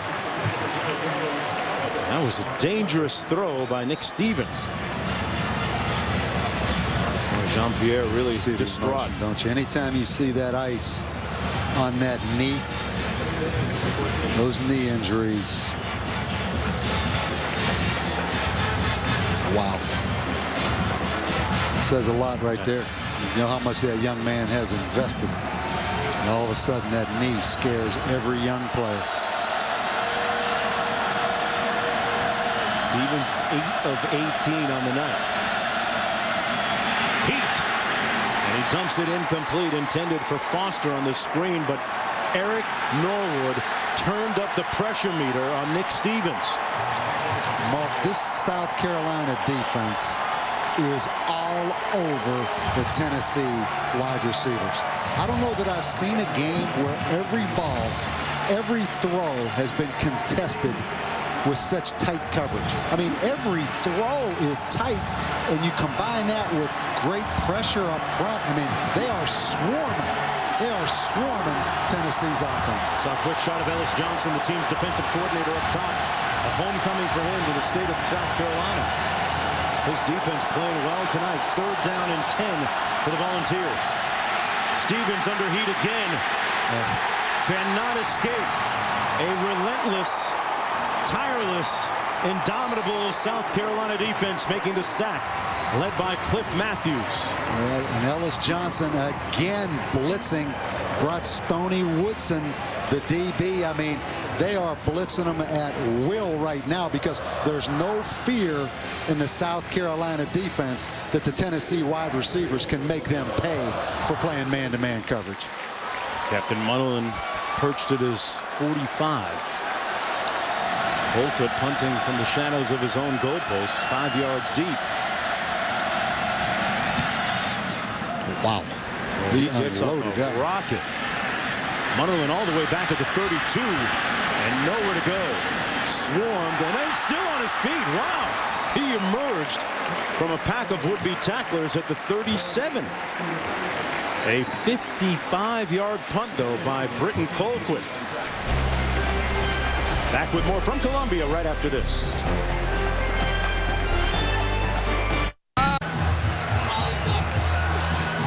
South Carolina leading 24-6, just underway here in the fourth quarter. That's Captain Munnerlyn, one of the leaders of that South Carolina defense. And look at those statistics. What do they tell you, Bob?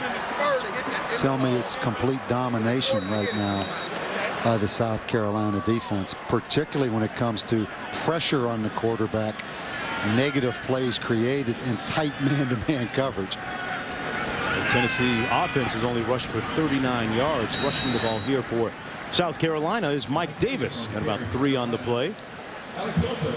South Carolina came in with a bit of a hot hand. They had won 4 of their last 5 games. The only loss coming at the hands of LSU a couple of weeks ago. And they kind of did things right, seemingly so far anyway, during that bye week that they're coming off. They practiced Tuesday, Wednesday, and Thursday, and Coach Spurrier gave the team the weekend off, got back to work on Monday, and it's been all good tonight so far.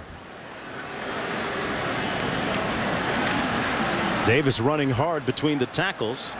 And no reason for South Carolina to be anything but conservative right now.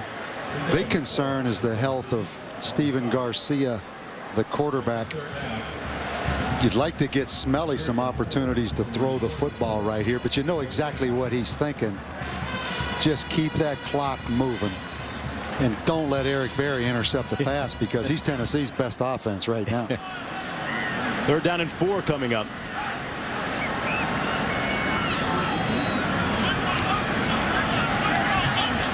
Smelly moves into the shotgun.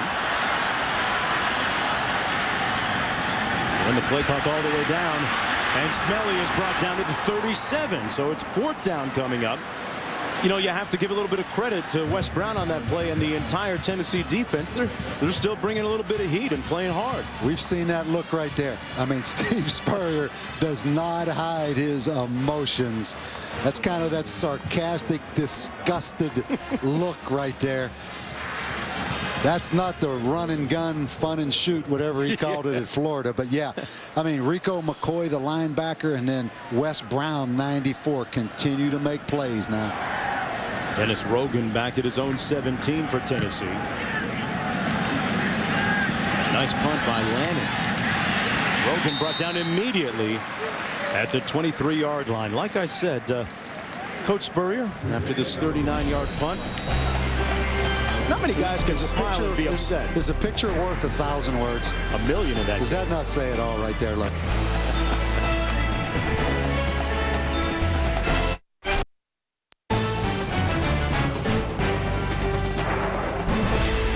ESPN's College Football Primetime, brought to you by the Volkswagen Routan, the only minivan in America with German engineering. Welcome back, everyone, to Columbia. I'm Mark Jones, along with Bob Davie. South Carolina leading Tennessee 24-6 right now with 11.5 minutes to go in the fourth quarter. Steve Spurrier's image seemingly everywhere here in Columbia. Pass incomplete on the quick 3-step drop intended for number 12, Lucas Taylor. You know, interesting, Bob, that we haven't seen offensively much of Eric Berry, and they had talked about putting him on the offensive side of the ball as Jean-Pierre has helped off the field for South Carolina. But I guess part of the issue for Berry playing offense that the defense field. And they have so many problems with execution on offense. How do you take away reps in practice from your offense to practice Eric Berry? I mean, it's tough now. Second down and 10.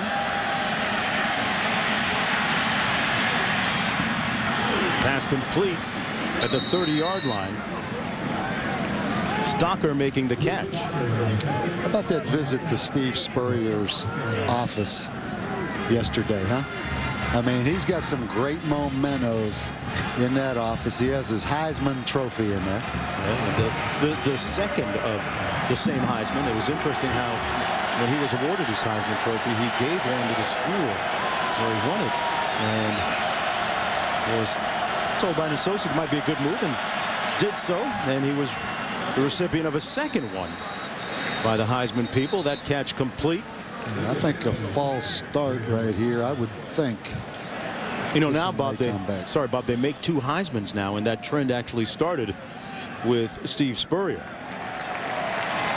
Because he gave the Heisman to the school. Yep. Yeah. This is interesting. The hands on the hips, kind of the gunslinger look. And then I didn't realize he also kicked at Florida. So not only was a quarterback, there he is with the square toe. It wasn't a soccer style. Kick. Huh? No. Very gracious yesterday. Took a lot of time with us. I think he really feels like this football team is on track. Nothing's going to be easy in this conference. The only thing that's a little sour and offbeat with him now is the fact he's got a little bit of a knee issue. Kind of interrupts with said he has to have that knee replaced probably. It's his left knee. Tough on the golf swing. That pass incomplete at the 40-yard line. Intended for Taylor, the team's leading receiver coming in. You know, Steve is an excellent golfer. Said he doesn't even think about bringing those clubs out during the season because just mentally there's no way you could focus or concentrate on golf right now. Works out every day of the week but Sunday. Takes Sunday off. Coaching such a consuming profession. I'm not telling you anything you don't already know, Bob Davey. Just tell you the thing that makes me nervous right here. These 3 big guys continue to back up and come very close to Colquitt. That time with no pressure, they didn't back up there. Munnerlyn driven back, and Colquitt drives one back again. They're going to get a chance to down this one inside the 5. Do you think Eric Berry and Colquitt are the 2 biggest weapons Tennessee has on this football team? The 2 best things they've got going right now to affecting field position positively for Tennessee.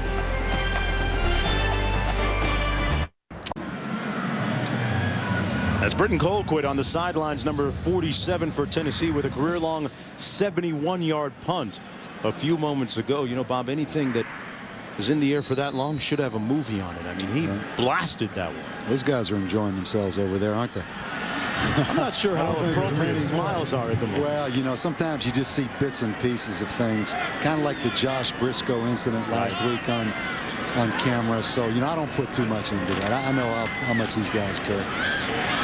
Davis with a 2-yard gain, and that should make his coach smile. And speaking of the smiles and the different faces etched across the countenance of Steve Spurrier, is it ever really an all-out smile, Bob? I'm trying to figure that out. No, and he's winning 24-6 right now. That's one thing about coaching. I mean, until it is over, you never, ever, ever enjoy it. Sometimes you don't even exhale when it's over, right? Meanwhile, the story a lot different on the other side of the field for Phillip Fulmer. 9.5 minutes to go. South Carolina leading 24-6.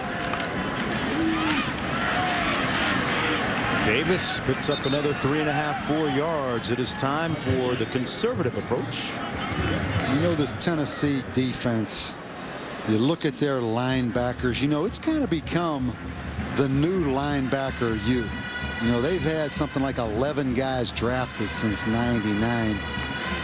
We look at Wilson right there. Jared Mayo, last year number 10 pick by New England, have done a great job of taking some kind of undersized guys that would be strong safeties maybe at other places and just taking advantage of their playmaking. But I think they've kind of passed Penn State as the linebacker you. Interesting. Snelly passes complete. That's Saunders with the grab and a first down. On the eve of this year's election, two of the NFL's best battle in the nation's capital. So cast your vote to watch Big Ben and the Steelers take on Clinton Portis and Washington. Monday Night Football on ESPN at 8:30 Eastern Time. Coverage beginning at 7 Eastern with Monday Night Countdown delivered by UPS. Now, Chris Berman, at halftime, they're going to show an interview with Barack Obama and John McCain, right? That shows you how big Monday Night Football, what an institution that is across the country, right? Big sports fans, candidates. Bobby Wallace in at tailback, and he gets this carry. Wallace with a nice little shake over the 30 out to the 34-yard line. An 11-yard pickup for South Carolina as we approach 8 minutes to go here in the fourth quarter. A good effort by Adam Myers-White, number 48, the linebacker from Tennessee, just chasing that football.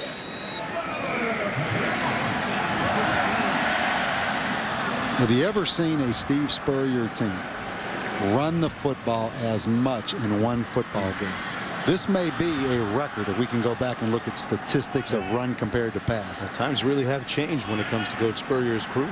Well, when you have a defense like they have going tonight, there's no reason to take a chance. Mike Davis on the run, and Davis brought down behind the line of scrimmage, flag down on the play.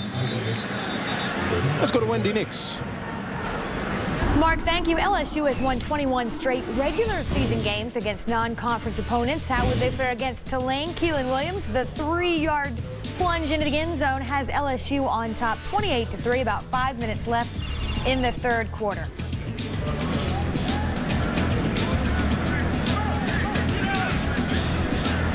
I coached in that game, Tulane, LSU, when I was at Tulane. What do you remember most about it?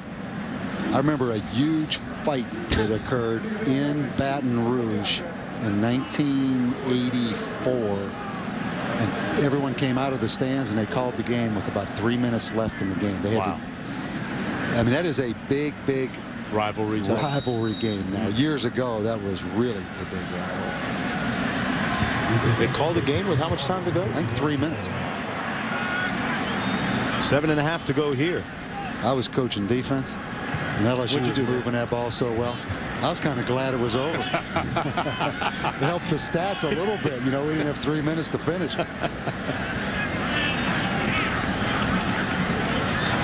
Davis on the run off the handoff from Chris Smelly, and Smelly is taken over from Stephen Garcia. If you're just joining us, Garcia was injured a few series ago on an interception return.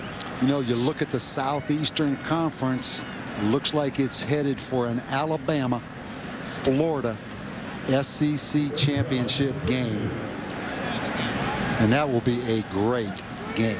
Now, who else in the national championship game? I mean, Penn State, Joe Paterno's hip feels better tonight now watching that Texas Tech game, because that's a huge advantage for Penn State if the Red Raiders can hang on now. Davis again with a gaping hole over the right side of that offensive line, and picks up about 9. Yeah, Penn State, you'd assume, would run the table from here on out as we take a look at the SEC standings first. Yeah, and you have Florida going to Nashville and playing Vanderbilt next week. Georgia at Kentucky, but Florida obviously in the driver's seat now with an impressive win today. Can we call that a trap game next week between Florida and Vandy? Could be. Okay. Could be, but I just think Florida's too talented. But Alabama still going to LSU, and the emotions in that stadium on the Nick Saban bowl game in Baton Rouge will be unbelievable. Might be a little bit of history there. And a great punt by Spencer Lanning, driving Rogan back inside the 10. And Rogan brought down at the 14-yard line, and there's a fumble. Gamecocks have it at the 14-yard line after the 51-yard punt. South Carolina covering that punt with bad intentions, and they caused the turnover. Charles Turner, the deep snapper, recovering the ball.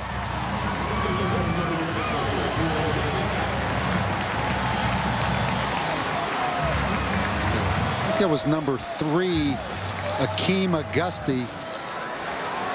They have 2 number 3s listed, but I think that was Auguste, the defensive back, that knocked that football out of there. Wow, Mark. And 5:36 to go, and A lot of luck for Phil Fulmer, but unfortunately it's been all bad tonight. Third turnover of the game.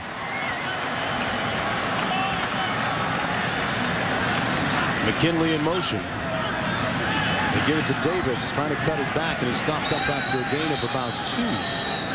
Under 5.5 minutes to go. One thing you teach on defense, it doesn't matter how they got the football or where they got the football. It's your job to go out and stop them, regardless of the circumstances. But you can just imagine how difficult it is for this Tennessee defense to just keep going out there and competing. Approaching 5 minutes to go. Davis, a very efficient but not spectacular 24 rushes for 55 yards tonight, a career high 24 carries.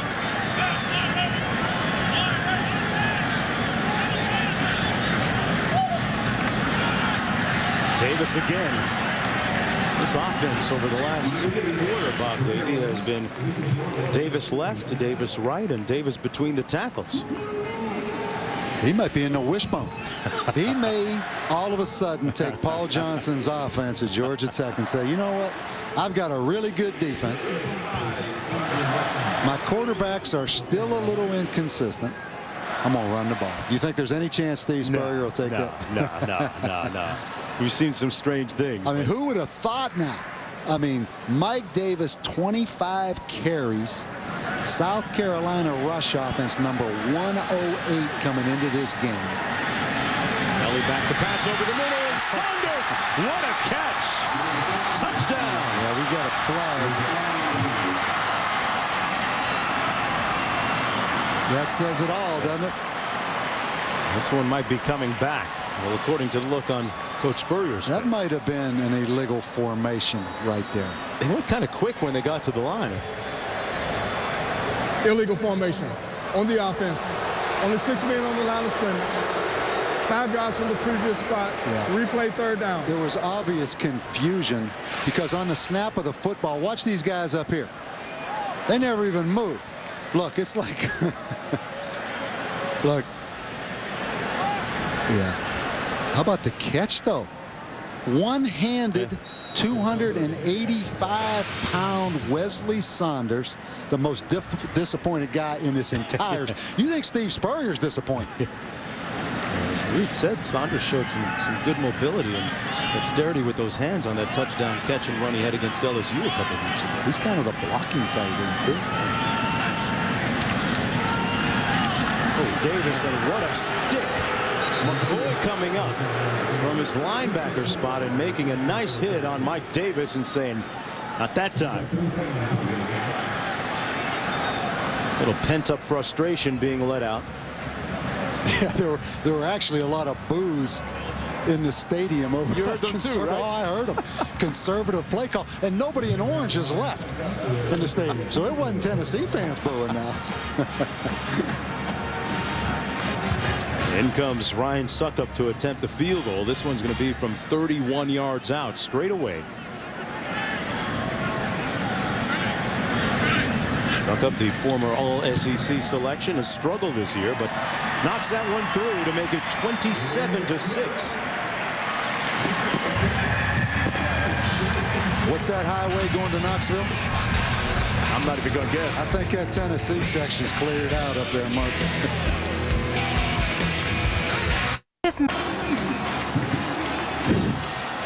27-6 with 3:12 to go in the fourth quarter. South Carolina has dominated Tennessee tonight, and they've been very opportunistic as well, converting 14 points off of 2 turnovers at one point. Now 17 points off of 3 turnovers. That says it, doesn't it? I'm not sure what that highway is, Bob, or the interstate back to Knoxville, but it's a long road tonight. Well, and it's a difficult situation. I mean, Philip Fulmer knows exactly what's going to be in that morning paper tomorrow in Knoxville and exactly what the reaction is going to be. I mean, he is not naive.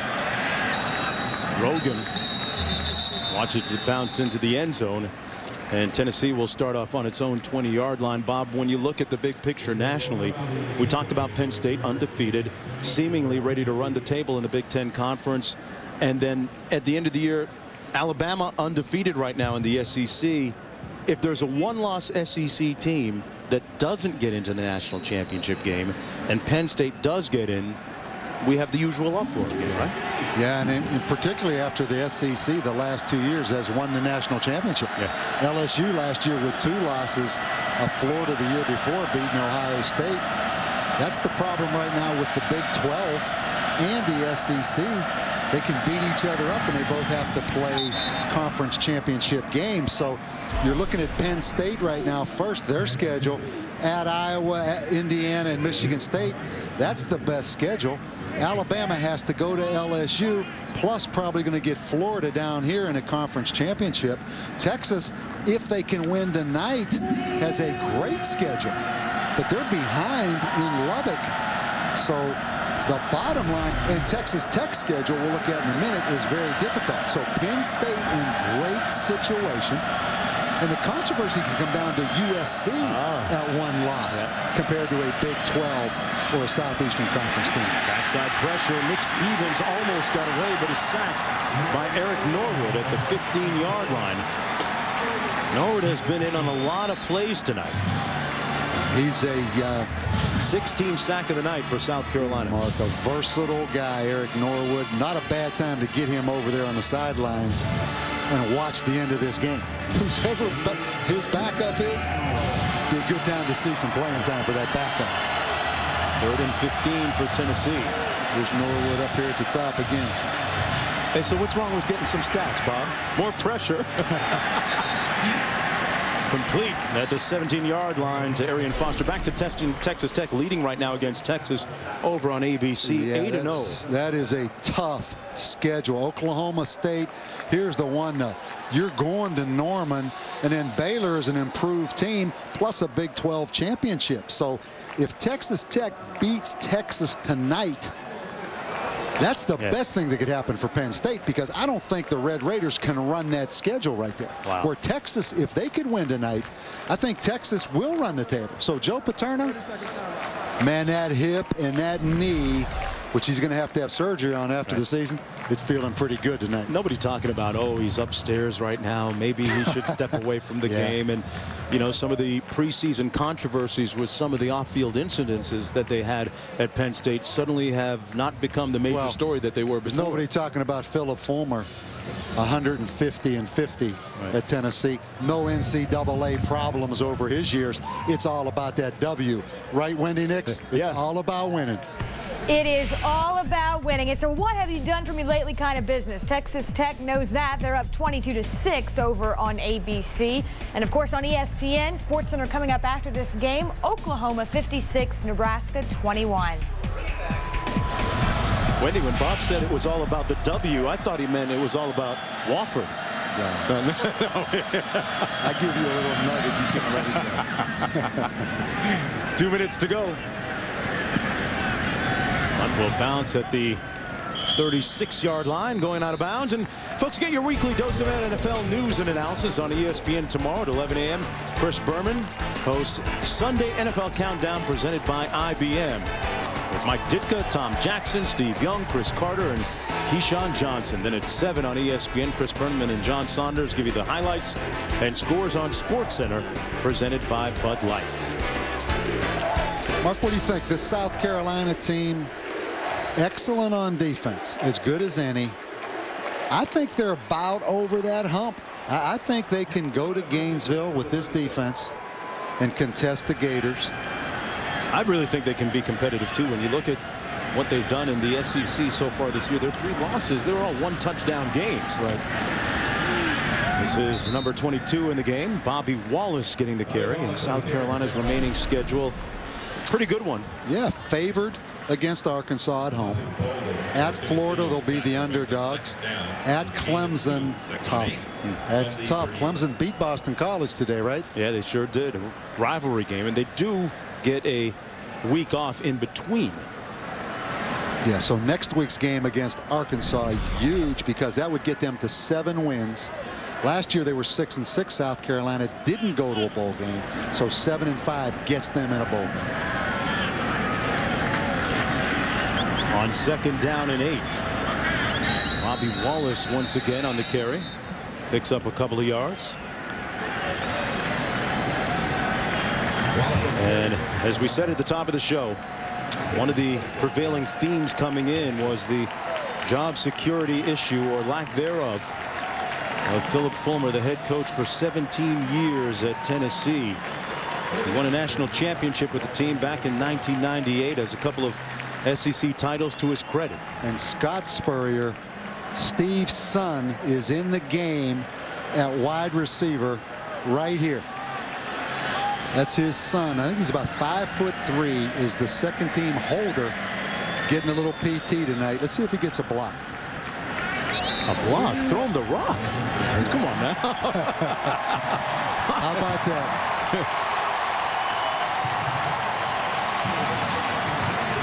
Spurrier's on the sidelines, one up in the booth, one down on the field as a player, one as the coach. And well, Phil Fulmer's team falls now to 1-5 in SEC conference play and 3-6 overall. Steve Spurrier's South Carolina Gamecocks improving to 6-3, and it's the first win at home against Tennessee since 1992, snapping that 7-game home losing streak against the Volunteers. Well, South Carolina proved to be opportunistic in the first quarter, setting the tone for the rest of the evening. Don't forget, tune over to ESPN News for our post-game extra.